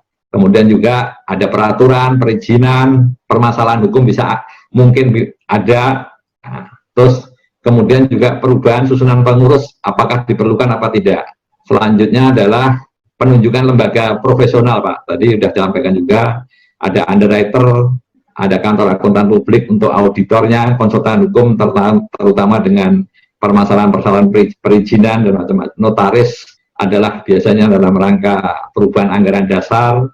Kemudian lembaga penilai kalau memang ada aset-aset yang harus dinilai. Kemudian adalah biro administrasi efek Pak. Sorry. Nah, terus yang nomor berikutnya adalah perlu dilakukan adalah RUP Pak. Karena semua tadi hanya perlu rencana. Kemudian untuk melakukan semua bisa terlaksana itu harus dilakukan RUP oleh pemegang saham saat itu. Apakah sudah menyetujui secara aklamasi atau secara apa itu bisa dilakukan, yang harus dirubah sampai disetujui oleh Menteri Pak, Menteri Hukum dan HAM. Kemudian yang berikutnya adalah ini adalah penyusunan prospektus yang berisikan dari A sampai E Pak. Ini kita menyusun bareng-bareng dengan underwriter.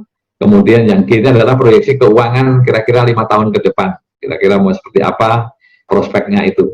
Nah, kemudian habis itu setelah tadi ada proses, ada pra-efektif macam-macam, kemudian akhirnya sebelumnya kita juga sempat roadshow dulu Pak, roadshow ke beberapa calon investor, biasanya ada dana pensiun, ada fund manager pengelola dana itu Pak, itu adalah yang harus kita bidik terutama.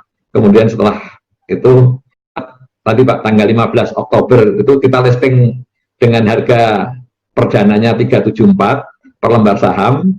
Langsung begitu kita pencet bel ternyata antusias investor sangat tinggi sekali sampai oversubscribe 34 kali Pak. Nah, naik 49% dengan harga menjadi 560. Dan yang cukup menurut para investor kita dianggap cukup mengagetkan karena kita IPO pertengahan Oktober 2019, pada RUP 31 Maret kita sudah membagikan dividen Pak.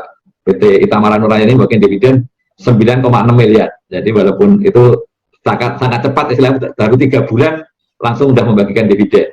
Kemudian saya mencoba untuk tantangan apa sih dalam rangka tadi mau IPO. Biasanya kalau perusahaan tertutup itu Pak, faktor internal, sering kali kita dokumen-dokumen kita tidak lengkap. Nah itu harus disiapkan dengan baik. Makanya tadi Pak Prama tadi nyebutin ada yang cepat, ada yang lambat kan gitu. Ini adalah dokumen-dokumen, ada juga dokumen perjanjian, dokumen ya biasanya kalau tertutup itu ada perusahaan keluarga, itu biasanya administrasinya memang sering kurang diperhatikan. Kemudian sistem akuntansi yang masih manual, adanya struktur organisasi yang belum terisi secara lengkap, kemudian ada juga perjanjian-perjanjian yang belum komprehensif. Nah, kalau faktor eksternal itu adalah Itama pada waktu roadshow itu tidak ada yang mengenal perusahaan ini sama sekali, calon-calon investor ini apa sih PT Itama tadi kan gitu.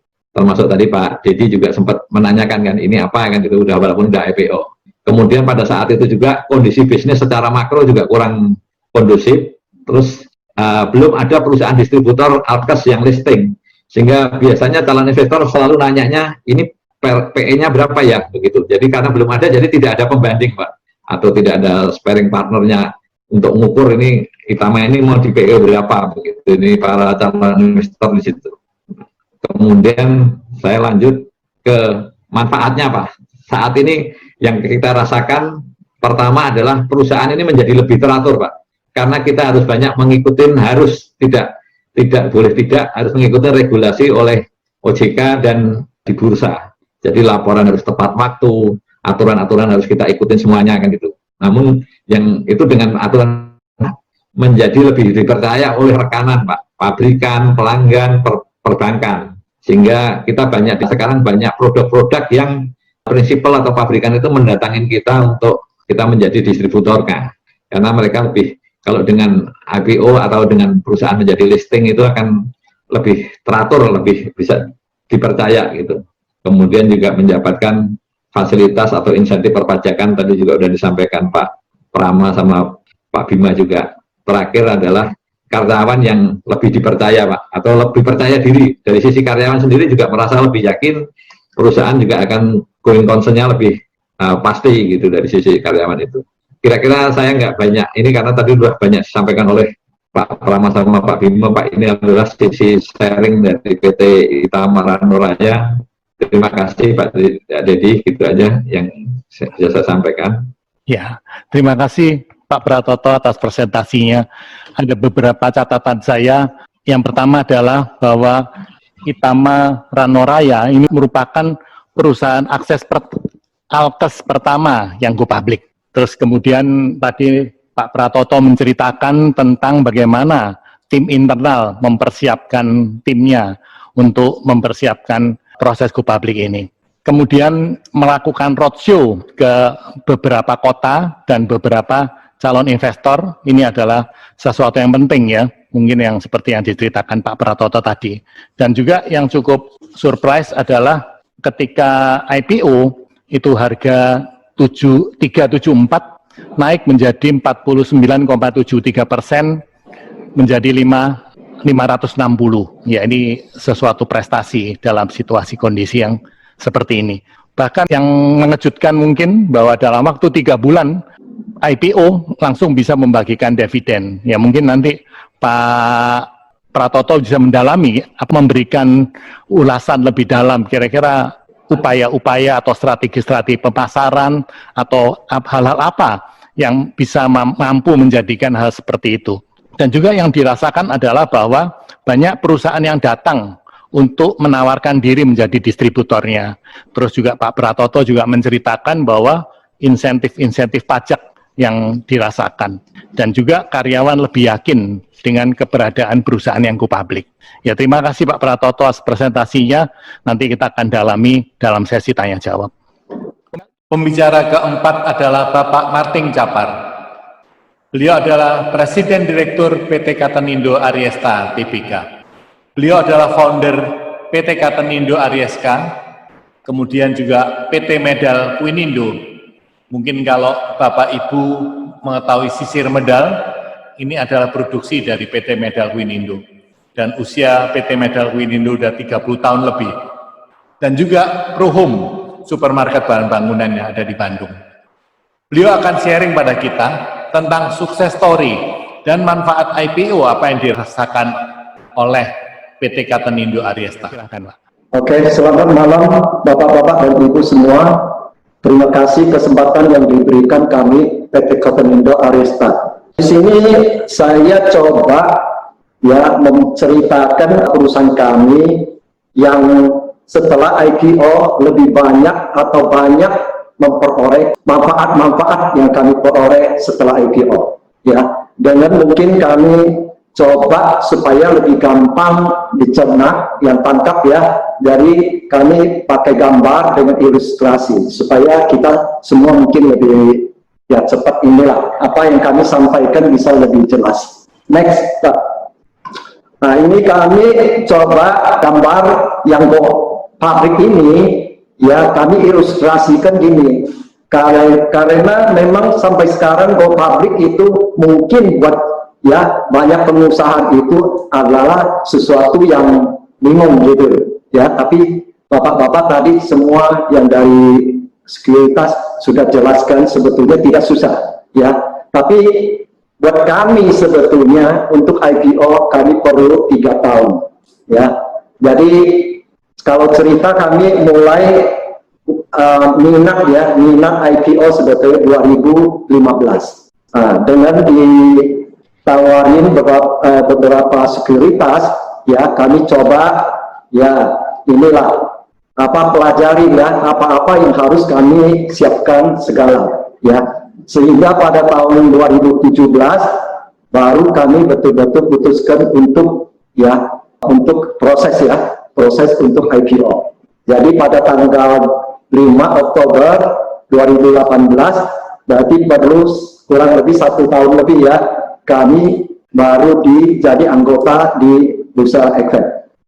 Nah, jadi saya ilustrasikan memang IPO buat khususnya pengusaha di Indonesia, saya yakin sampai sekarang pun ya banyak karena sudah biasa, kalaupun besar tidak ingin dibuka lah, karena go public itu ya, perusahaan yang go public kan harus semua terbuka ya, terbuka artinya harus transparan ya, yang namanya ya inilah ya good corporate governance ya. Jadi itu tentunya setelah IPO kita semua tentunya harus jalankan dengan peraturan atau perusahaan yang memang betul-betul bagaimana memanage, jadi meninggalkan selama ini yang mungkin ya kalau mau ambil di uang kas tinggal tanya ambil, sekarang nggak boleh ya. Sekarang setiap pengeluaran itu tercatat ya, dan mungkin tiap berkala harus laporkan ke OJK ya. Itu yang kami lakukan, dan kami yakin mungkin dengan penjelasan tadi beberapa teman yang dari sekuritas tentunya ya, sebetulnya IPO itu memang banyak manfaatnya, dan sebetulnya juga kalau perusahaan yang mau maju ya, maju dengan lebih cepat ya namanya ya, harus IPO ya. Nah, di kanan saya ada grafik waktu kami pertama hari IPO ya, itu saham kami tercatat di harga 168. Tapi begitu tank aja tidak 5 menit udah lompat jadi 424, yang artinya saham kami sudah naik kurang lebih 2,5 kali ya, yang berarti juga aset perusahaan ya juga naik 2,5 kali. Nah, itu yang terjadi ya. Jadi sehingga untuk mendapatkan mungkin kredit atau mendapatkan dana dari pihak ketiga, nah itu akan relatif lebih gampang ya. Next, ini adalah perusahaan kami yang setelah IPO ya kami lakukan ya. Pertama memang di prospektus tentu dia cantumkan ya, uang yang didapat itu untuk apa ya. Pertama yang kami dapat adalah kurang lebih ya 45 miliar ya waktu itu. 10 miliar itu kami investasikan di produksi. Kami beli mesin di Jerman ya, kami masukkan ini mesin supaya bisa meningkatkan produksi, kapasitas produksi. Nah, itu yang kami lakukan ya. Jadi di sini kami juga buat strategi bisnis untuk selanjutnya. Pertama adalah ekspansi usaha. Ya, ekspansi usaha berarti kami dengan membeli mesin kapasitas naik, kami mesti launching lah dari Gandaran ya, buat berapa macam produk yang baru. Ya, salah satu adalah kami keluarkan round pack.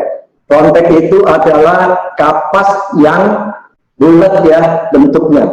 Bulat bentuknya. Kalau mungkin ibu-ibu yang biasa pakai selama ini adalah kapas yang persegi ya. Biasanya ukurannya 5x6 persegi. Sekarang kami keluarkan yang bulat juga. Tapi yang 5x6 ada yang sebelah kanan, ya kami keluarkan kapas kota. Itu kebetulan kita ikuti tren yang sekarang adalah kapas hijab. Ya, jadi sesuai dengan gambar juga ada model yang pakai ya, pakai hijab. Dan ini pun kami kebetulan di waktu IPO kami dapat dari OJK ya, kami diberikan semacam saham syariah ya, jadi kami sebagai saham syariah. Jadi untuk ngurus izin untuk dapat yang logo ini hijab ya, terima kasih, cukup mudah ya, itu yang kami alami ya.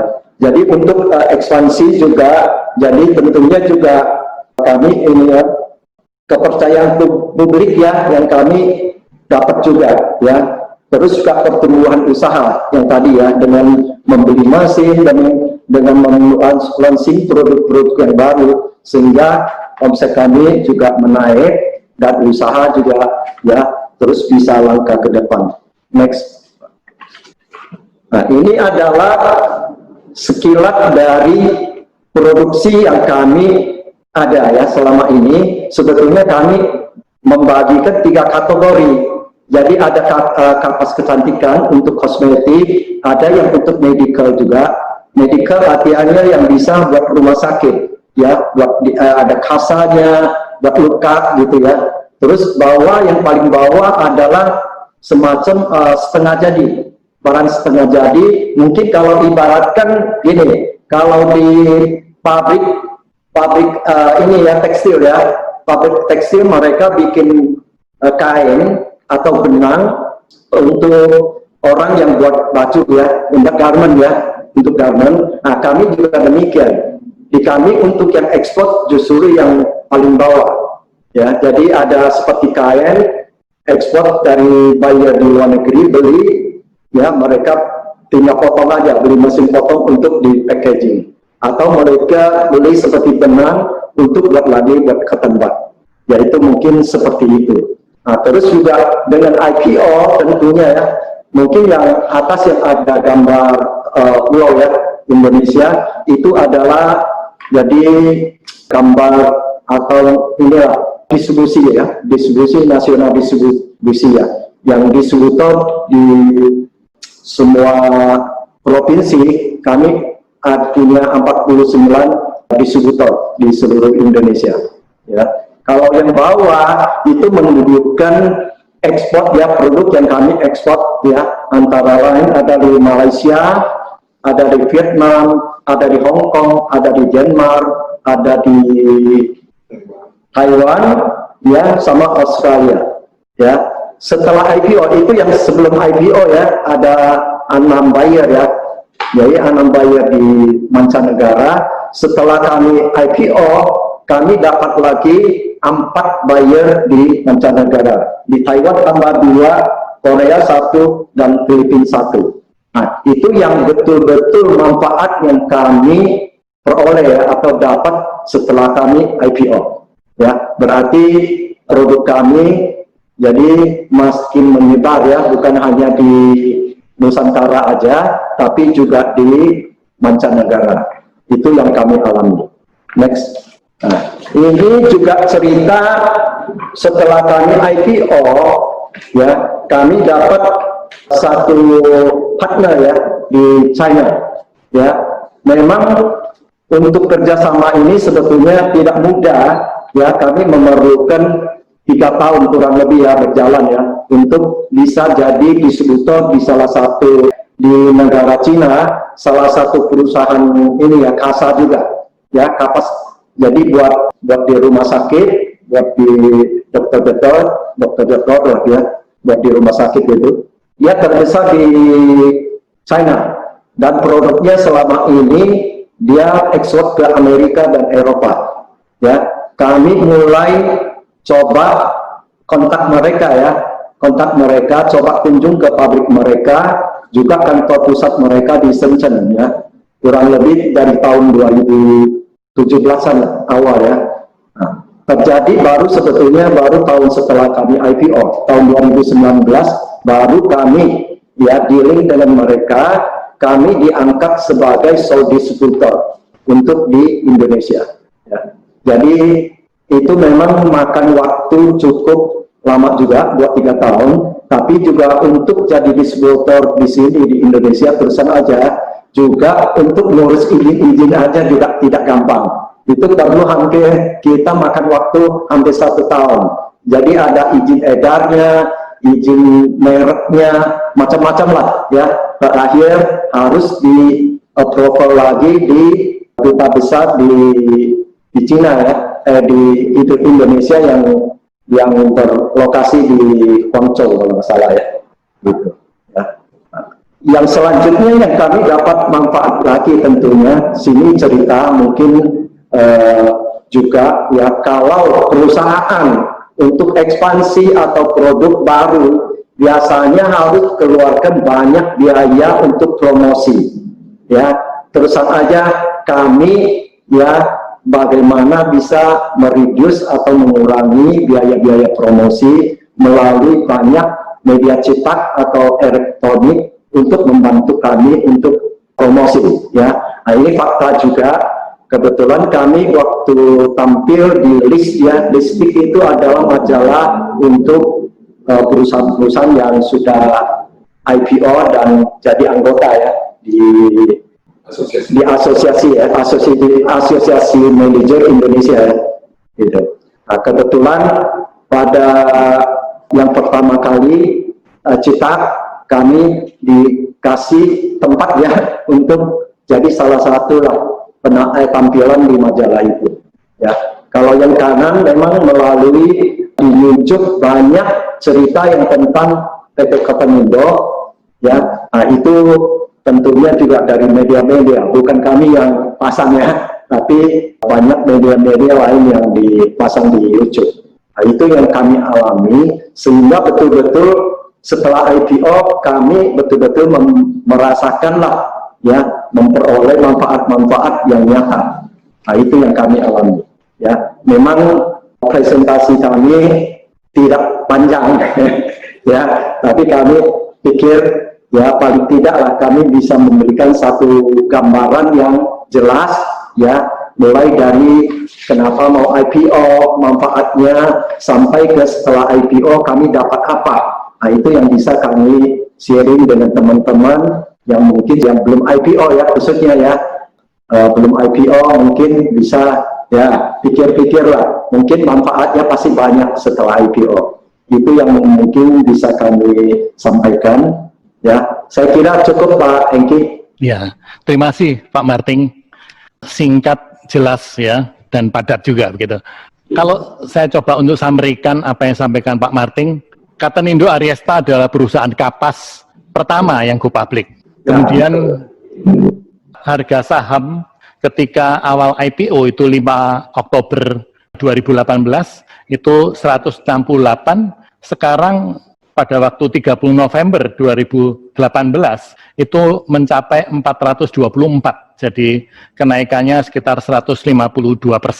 Begitu juga dengan kapitalisasi pasarnya, 5 Oktober 2018 129, 30 November 2018 325, perubahannya sekitar 152%. Katenindo Aryesta juga mengembangkan produknya setelah go public dengan membuat kapas round bed facial dan juga kapas hijab yang sudah mendapat sertifikat halal dari MUI. Sebelum IPO mempunyai 6 buyer dan setelah IPO mendapatkan 10 buyer. Terus kemudian juga setelah IPO juga diangkat menjadi sole distribusi dari Allmed, perusahaan China yang memproduksi kasa untuk rumah sakit. Kira-kira itu yang sudah disampaikan oleh Pak Martin. Kita akan memasuki tanya jawab sambil menunggu penanya-penanya yang ada. Ya, ini udah ada banyak penanya yang masuk ke saya. Yang pertama ini Pak, ketika Pak Martin dan Pak Pratoto menyebutkan bahwa mereka adalah perusahaan yang pertama dan mereka belum ada pembanding. Mungkin dari Pak Bima dan Pak Prama bisa menjelaskan apakah itu kekuatan atau itu kelemahan, Pak? Silakan, Pak. Dengan tidak adanya pembanding, dengan menjadi perusahaan pioner yang masuk ke bisnis untuk go public, apakah itu kelemahan atau kekuatan gitu, Pak? Silakan, Pak. Baik, Pak. Terima kasih. Mohon izin, Pak, untuk menjawab pertanyaan Bapak ya. Jadi ini hal yang sama juga kami alami seperti saya tadi presentasikan saat kami menangani salah satu perusahaan ya domisili di Sumatera Utara ya, namanya PT Mark Dynamics ya, atau kodenya Mark ya. Pada saat kita go public ya, pada awal go public juga belum ada perusahaan pembanding, bahkan sampai sekarang pun belum ada perusahaan pembanding, Pak. Gitu ya. Iya. Ini menjadi satu challenging karena ini industrinya adalah cetakan sarung tangan ya, medical glove gitu ya, seperti itu. Nah, ini memang challenging pada saat kita menawarkan kepada publik, karena yang ada di luar negeri ya, seperti Malaysia mereka juga ada pembandingnya gitu. Tapi di Indonesia masih baru. Nah, tentu ini menjadi satu PR buat kami selaku lead underwriter ya, untuk melakukan semacam penawaran awal kepada potensial investor bagaimana prospek perusahaan ini ya. Dia menggambarkan bahwa ini karena terkait industri kesehatan yang memang terus berkembang ya, kesadaran orang untuk kesehatan juga terus meningkat. Nah, ini memang menjadi satu challenging buat kami ya. Dan kita juga pahami, kita diskusi dengan emiten, mungkin pada saat IPO memang kita lebih kepada tujuannya untuk eksis di bursa, di market ya, supaya orang investor bisa melihat ya. Jika kalaupun memang pada saat itu secara valuasi maupun juga size IPO tidak maksimal, tapi mau dipahami bahwa ini adalah gerbang awal seperti itu ya. Nah, baru dalam perjalanannya banyak analis yang mengcover perusahaan tersebut ya kan ya, melihat bagaimana potensi pertumbuhannya sehingga otomatis lebih banyak investor yang masuk untuk membeli saham tersebut sehingga harga saham juga meningkat seiring dengan meningkatnya kinerja perusahaan seperti itu ya. Apalagi dalam kondisi seperti sekarang ini. Nah, ini otomatis begitu terjadi peningkatan dan kondisi industri juga mendukung ya, investor akan melihat kepada perusahaan tersebut. Ya, tidak ada pembandingan lagi, Pak. Nah, ini jadi satu keuntungan juga buat mereka gitu. Ya, terima kasih Pak Prama. Paling enggak kalau saya simpulkan bahwa yang penting ada prospek bisnisnya, Pak ya. Betul, Pak. Jadi, betul. Bukan masalah pionernya begitu ya. Betul. Mungkin dari Pak Bima ada mau tambahkan? Jadi kalau dari saya sih Pak, sebenarnya tadi Pak Prama udah lengkap banget ya Pak ya. Kalau menurut saya gini Pak, ini saya teringat waktu pas perusahaan rumah sakit awal itu, saya lupa rumah sakitnya apa yang listik di bursa gitu ya Pak ya. Dulu juga orang sering nanya Pak, rumah sakit itu bisa go public nggak sih? Gitu kan ya Pak ya. Karena menurut kita tuh itu adalah bisnis yang sekiranya kok apakah bisa gitu ya, sering dicampur adukan dengan sosial bisnis dan sebagainya gitu ya. Nah waktu itu memang rumah sakit pertama itu kira-kira go public. Nah mereka pembandingnya apa? Nah mereka biasanya Pak, kalau untuk comparable memang akan membandingkan dengan teman-temannya yang tadi Pak Prampa bilang juga, itu dengan teman-teman yang ada di regional, terutama di ASEAN. Misalnya nanti dibandingkan, kalau tidak ada di Indonesia sama sekali. Nah, kalau tidak ada juga, nanti di global, Pak, dibandingkan. Misalnya dibandingkan dari apa, gitu ya, dari rasio-rasio yang bisa diperbandingkan di perusahaan tersebut.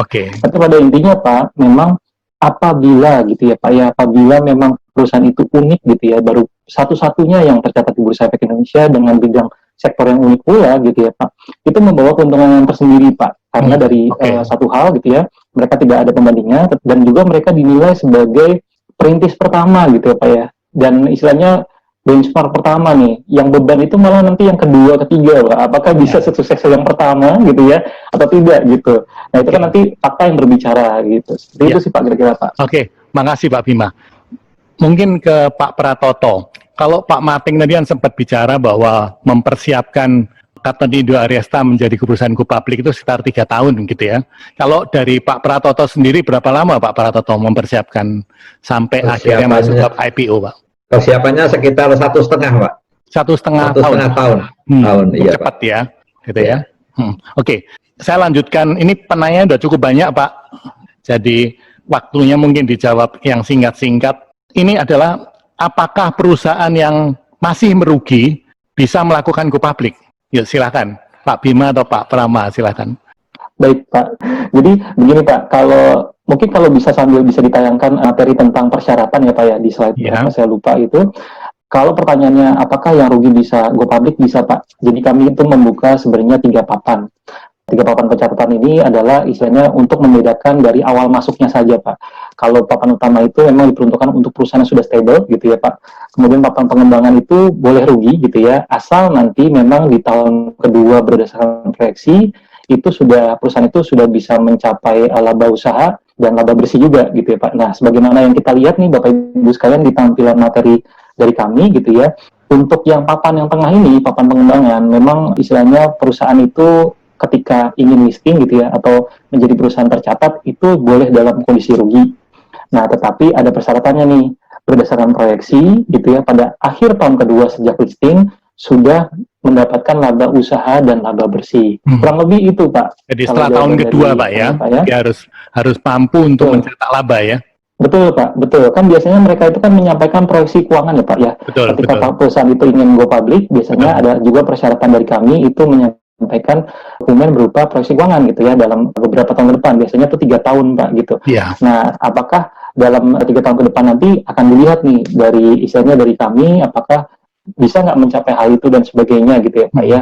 Nah itu kita intinya adalah Pak, kita istilahnya kalau yang rugi kita bisa akomodasi di papan pengembangan, namun memang tetap memperhatikan persyaratan-persyaratan lain yang ada di sini gitu ya Pak ya, supaya bisa tercatat di papan pengembangan. Ya, terima kasih Pak Bima. Pertanyaan saya begini Pak Bima, ketika perusahaan itu rugi begitu ya, tentunya pada waktu ditampilkan kan rugi. Nah, bagaimana mungkin investor bisa tertarik memberi saham perusahaan yang rugi? Silakan Pak Bima. Iya Pak, jadi sebenarnya nanti ini yang lebih biasanya lebih jago sudah menangani banyak perusahaan nih Pak Prama, luar biasa dia sudah siap ya. Nah gitu, jadi kenapa yang rugi itu kok bisa investor tertarik ya Pak ya? Jadi banyak hal Pak. Satu, bisa jadi yang tadi Pak, industrinya unik dan prospeknya baik ke depan. Bisa jadi yang kedua, kondisi saat ini yang sedang menantang gitu ya Pak ya, yang mengharuskan misalnya mereka mengalami kondisi rugi gitu ya, karena bisa tekanan kurs rupiah dan sebagainya, jadi ada mata uang, kerugian mata uang dan sebagainya, itu yang membuat mereka rugi. Tetapi kalau kita lihat prospeknya ke depan dan dari historical ke belakang, sebenarnya perusahaan ini luar biasa gitu. Tetapi karena kondisi yang sekarang sedang saat seperti ini, bisa jadi mereka istilahnya sedang mengalami kondisi rugi gitu ya Pak ya. Atau mereka misalnya mengalami kondisi lain gitu. Kondisi lain itu dalam artian entah mereka kalau dulu ya Pak ya, berdasarkan standar laporan keuangan yang dulu itu kalau bisa anikan mereka ada suatu kerugian yang besar, misalnya habis mengalami kerugian di terbakarnya pabrik atau apa, biasanya kan mereka itu mencatatkan sebagai rugi ya Pak ya, beda dengan standar akuntansi yang sekarang gitu ya. Nah itu juga bisa salah satu istilahnya salah satu kemungkinan yang bisa terjadi. Tetapi kalau kita melihat prospek ke depan, nah biasanya memang yang namanya IPO itu Pak, kita bisa melihat prospek yang ke depan. That's why namanya buku yang sering kita hadirkan untuk IPO itu namanya buku prospektus Pak. Prospek yang kita lihat, bukan historikus gitu ya Pak ya. Karena memang suatu perusahaan itu ketika IPO itu menawarkan prospek ke depan. Gitu, Pak. Jadi mungkin bisnis plan-nya Pak ya. Bagaimana mereka menampilkan bisnis plan-nya juga gitu. Betul Pak. Betul. Ya, saya lanjutkan ke penanya berikut. Apakah perusahaan perlu memenuhi syarat angka minimal tertentu terkait jumlah aset, ekuitas, penjualan, atau keuntungan? Mungkin Pak Prama bisa share dengan kita, silakan.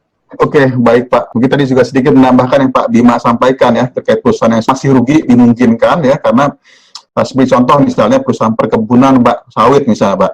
Mungkin tahun pertama sampai tahun keempat kan belum produksi ya. Nah, tapi memang harus tanam terus, keluar biaya terus. Nah, itu tapi bisa saja naik IPO ya kan ya. Karena investor bisa melihat kan ke depannya nanti tahun kelima dia sudah mulai produksi, sudah bisa penjualan, nah seperti itu dimungkinkan ya. Maksudnya harusnya pertambangan ya. Mungkin pada saat awalnya mereka belum produksi ya. Nah, tapi dengan setelah IPO bisa jadi setelah produksi baru kemudian menghasilkan ya. Tentunya nanti pada saat awal itu mereka didukung oleh dokumen misalnya cadangan-cadangan yang sudah proven. Nah, itu kan ada independen yang menilai seperti itu ya. Nah, kemudian terkait tadi ketentuan ya. Maaf tadi pertanyaan Pak, bisa diulang Pak? Apakah perusahaan perlu memenuhi syarat angka minimal tertentu untuk masuk ke bursa, Pak? Terkait jumlah asetnya, ekuitasnya, penjualannya, ataupun keuntungannya? Silahkan, Pak. Ya Pak. Jadi kalau melihat ketentuan, ada dua tadi kan saya sampaikan, dari bursa dan OJK ya. Dari OJK tidak ada peraturan khusus mengenai minimal aset atau hanya diaderon misalnya untuk perusahaan yang IPO skala kecil menengah ya, itu juga ada itu. Bahkan yang IPO di bawah 50 miliar ada ketentuannya ya. Kecil. Terus ada yang 50 sampai 250 miliar gitu kan ya, skala menengah. Ada yang minimal value berapa, Pak?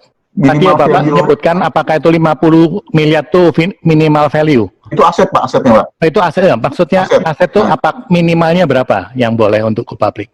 Ya, artinya gini Pak, akan jadi inline juga dengan nanti berapa size yang diharapkan, gitu ya. Kalau dari misalnya story Pak, dari sisi bursa aturannya adalah untuk bisa listing misalnya minimum tangible asset 5 miliar Pak untuk di papan pengembangan ya. Tapi kalau di papan akselerasi tidak ada diatur ya, mungkin bisa dikomunikasikan di dengan Pak Bima ya untuk seperti itu. Untuk laba sendiri tadi sampaikan bahwa tidak harus untung, rugi pun dimungkinkan seperti itu ya. Nah, cuma nanti kan terkait bagaimana pertimbangan mau berapa besar size IPO Pak, misalnya kan ya. Tentunya IPO yang besar mengharapkan perusahaannya juga cukup besar. Let's say misalnya di sisi equity ya, modal setor misalnya gitu Pak ya. Modal setor kan IPO perusahaan tetap pengendalinya ada di pemegang saham lama Pak, gitu ya. Jadi kalau misalnya perusahaan mengharapkan IPO, let's say misalnya 40 miliar, biasanya pengendali at least modal setornya 60 miliar Pak. Jadi 40% publik, 60% dari founder gitu kan, seperti itu. Kalau saya itu sekitar segitu. Kira-kira gitu lah, kira-kira. Terima kasih Pak Prama. Saya lanjut pertanyaan mungkin ke Pak Pratoto dan Pak Parting. Pak Pratoto dan Pak Parting sempat menceritakan tentang investor yang datang, investor yang istilahnya melamar gitulah. Nah, apakah itu karena keaktifan kita untuk mendapatkan itu, atau memang mereka yang mencari kita? Mungkin seperti itu. Mungkin tersilakan Pak Marting atau Pak Pratoto yang mau jawab dulu. Boleh, izin Pak Marting, saya coba jawab. Jadi maksudnya bukan investor Pak, jadi maksudnya pabrikan atau yang mempunyai barang. Kalau Itama ini kan distributor. Betul. Jadi mereka banyak sekali yang datang ke Itama untuk minta didistribusikan oleh Itama Pak. Gitu. Dan memang di satu sisi memang Itama sendiri juga mencari juga Pak. Jadi ya, supaya ada kecocokan lah antara produk yang kita cari sama pabrikan yang mencari kita gitu Pak. Mungkin kalau dari Pak Marting bisa ceritakan. Ya, saya tambahkan tentang ini aja. Terjadi kerjasama kami dengan Allnet itu tadi kami sudah sebut ya, sebetulnya perlu waktu tuh lebih dari 2 tahun. Jadi sebelum kami IPO, kami coba sebetulnya awalnya kami karena Koperindo sendiri juga produksi medical ya, jadi kapas-kapas khasa segala, tapi terbatas kami punya produksi atau sedikit jenisnya. Sedangkan di Allnet dia adalah sebetulnya perusahaan 1K itu dari itulah pabrik kasa ya yang terbesar di China. Dia punya kapas, malahan punya kebun kapas sendiri di Xinjiang. Itu bisa sekali ya. Nah, jadi kami coba waktu itu hanya melalui email. Pertama pertama ada email, tapi berapa kali belum jawab. Akhirnya kami coba cari waktu untuk kunjung ke pabrik mereka ya, mereka mau gitu ya, kami terima. Setelah itu melalui inilah mungkin saling jajakin dalam arti tentunya kan dia ingin tahu kita apa, kita juga ingin tahu dia mau apa gitu kan ya. Jadi udah berulang-ulang runding, akhirnya dia juga kunjung kembali ke Indonesia, kunjung ke pabrik kami di Koperindo ya, di Subang ya. Nah, dengan demikian setelah itu ya, waktu kami sudah IPO ya, mereka baru oke, kita akan deal untuk kerjasama ya. Jadi untuk artinya menawarkan Koperindo sebagai distributor dia di Indonesia, karena kebetulan mereka belum punya pasar di Indonesia.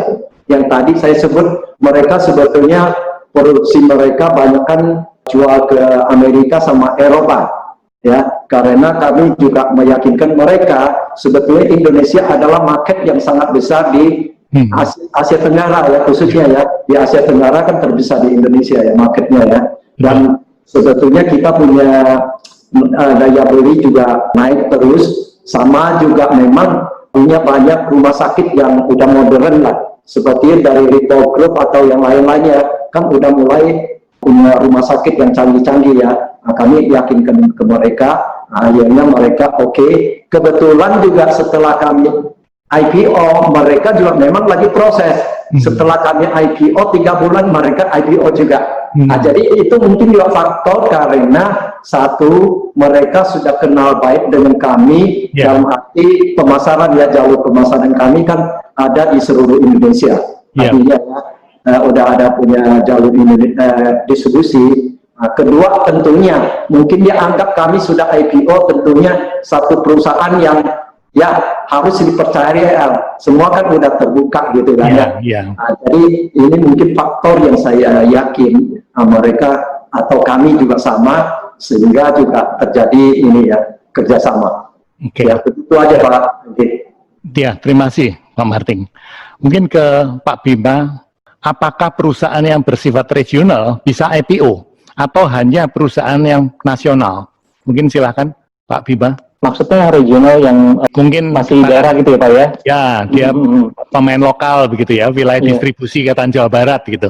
Iya, bisa sekali Pak. Jadi gini, kalau kami belajar dari pengalaman kami Pak, kalau kemarin Pak, fungsi kami itu dibentuk dari tahun 2016 Pak sebenarnya.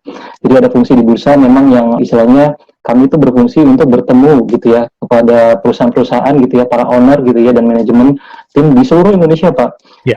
Dari pengalaman yang kami temui itu Pak, justru malah teman-teman di regional Pak, yang memang kalau dari segi image mungkin masih regional ya Pak ya, tapi dari segi kemampuan Pak gitu dan kapasitas, mereka tuh sebenarnya sudah bisa nasional Pak. Nah itu yang terkadang banyak tidak disadari oleh rekan-rekan pengusaha yang ada di istilahnya di seluruh daerah gitu ya Pak, di seluruh Indonesia ini gitu. Bahkan waktu itu pas pada saat ada suatu acara juga ya Pak ya, waktu itu juga mengisi juga gitu ya. Suatu saat ada juga tiba-tiba satu pengusaha datang ke Pak saya, cerita banyak, ternyata mereka punya kemampuan itu sudah luar biasa Pak, setara dengan perusahaan tercatat yang ada di Bursa Efek Indonesia. Malah lebih besar lagi perusahaannya. Terus akhirnya nggak lama mereka memberanikan diri Pak untuk istilahnya untuk tahu proses go public dan sebagainya. Jadi Pak, yang mau saya sampaikan di sini, perusahaan yang istilahnya berada misalnya gitu ya Pak ya, mungkin jauh gitu ya Pak, kalau di tataran Jawa Barat mungkin masih belum terlalu jauh ya Pak ya, tetapi mungkin ada yang di ujung barat dan ujung timur Indonesia, itu jangan khawatir untuk berani untuk go public. Selama perusahaannya itu memiliki proses prospek yang baik Pak, itu pasti akan berhasil Pak. Untuk go public seperti itu. Terima kasih Pak Bima. Jadi pada dasarnya Pak Bima menceritakan justru ketika sekarang ini regional, go public supaya bisa nasional begitu Pak ya? Iya betul Pak. Nanti yang sudah nasional Pak bisa global Pak. Jadi contohnya seperti Itama dan Cotton Indo gitu ya Pak ya. Bahkan dapat apa strategic partner gitu ya Pak ya dari luar negeri gitu. Itu salah satu manfaatnya dari go public Pak. Mungkin ini yang terakhir, pertanyaan terakhir dijawab singkat saja untuk Pak Prama ya. Kendala yang seringkali ditakuti oleh para pengusaha yaitu transparansi perusahaan Pak. Karena ada anggapan menjadi perusahaan go public membuat perusahaan terbuka bagi kompetitor. Dengan terbuka ke kompetitor, maka kompetitor kita mampu mengakses tentang kegiatan kita dan bisa menjadi batu sandungan untuk kita. Mungkin silakan Pak Prama. Ya Pak. Jadi memang benar Pak bahwa salah satu requirement untuk setelah go public adalah transparansi ya. Sebenarnya itu menjadi satu poin ya. Makanya di sini ada namanya pada saat di prospektus kan terkait dengan aspek keterbukaan. Jadi sebuah informasi perusahaan didisclose seperti itu ya Pak ya. Nah, tapi memang tentunya di sini dilihat dari other side-nya bahwa satu hal dengan ada transparansi perusahaan menjadi dikelola dengan lebih baik Pak ya. Seperti itu. Nah, adanya ada satu klien kami juga salah satu tujuannya supaya pelaksanaan GCG-nya lebih berjalan ya. Karena biasanya kalau family company kan masih tergantung dari misal owners gitu. Tapi setelah go public ternyata itu lebih transparan, GCG lebih baik. Justru malah pertumbuhan perusahaan jadi lebih bagus Pak, gitu kan ya. Jadi kalau kita mungkin dilihat dari perusahaan-perusahaan sudah go public Pak, meskipun mereka transparan, perusahaan orang lain bisa melihat, tapi justru malah mendorong perusahaan menjadi lebih tumbuh, lebih bagus Pak. Bisa ada benefit lain ya yang kita diperoleh. Misalnya tadi setelah branding lebih dikenal gitu kan ya. Justru itu bagus buat perusahaan juga, buat pertumbuhan perusahaan Pak. Jadi kita melihat sisi positifnya Pak, itu yang akan ditambah. bagus-bagusan. Ya, jadi kalau saya sedikit simpulkan bahwa kalau dari Pak Prama, bahwa jangan dilihat masalah keterbukaan yang menjadi batu sandungan, tetapi keterbukaan itu meningkatkan citra kita gitu ya. Malah kita malah lebih diketahui oleh banyak kalangan gitu Pak ya. Betul, betul. Oke. Yang kedua, secara umum dengan go public perusahaan akan mendapatkan berbagai macam manfaat. Di antaranya yakni pendanaan tanpa batas, meningkatkan nilai perusahaan atau company value, meningkatkan image perusahaan, menumbuhkan loyalitas karyawan perusahaan, kemampuan untuk mempertahankan kelangsungan usaha, mendapatkan insentif pajak, mendapatkan mitra bisnis strategis lebih mudah, menghindari perpecahan antar pemilik, menciptakan kemandirian perusahaan karena dikelola lebih profesional, mempercepat penerapan good corporate government atau tata kelola perusahaan yang baik. Yang ketiga, sebagai manfaat tambahan perusahaan terbuka yang tercatat di Bursa Efek Indonesia dapat memperoleh pemotongan tarif PPh badan atau corporate income tax sebesar 3%, dari 22% menjadi hanya 19%. Yang keempat, adapun manfaat yang diperoleh dari IPO akan jauh lebih besar dari biaya-biaya yang akan dikeluarkan selama proses IPO. Tidak hanya untuk perusahaan besar, namun perusahaan kecil dan menengah juga dapat memanfaatkan IPO dan memanfaatkan pasar modal sebagai alternatif pendanaan perusahaan. Yang terakhir, saya coba untuk mengutip sambutan Pak Reza, jangan menunggu besar untuk go public, tetapi jadilah besar dengan go public. Betul, betul. Oke. Tanpa terasa, kita ada di ujung acara hari ini. Sebagai update, seminar Zoom hari ini diikuti oleh 138 partisipan. Terima kasih atas antusiasme dengan banyaknya pertanyaan yang masuk. Ikuti Zoom seminar Inti Jabar setiap Selasa pukul 19.00 sampai dengan 20.30. Semoga pembicaraan hari ini menambah wawasan kita dalam mengembangkan bisnis. Salam hormat, sampai jumpa lagi.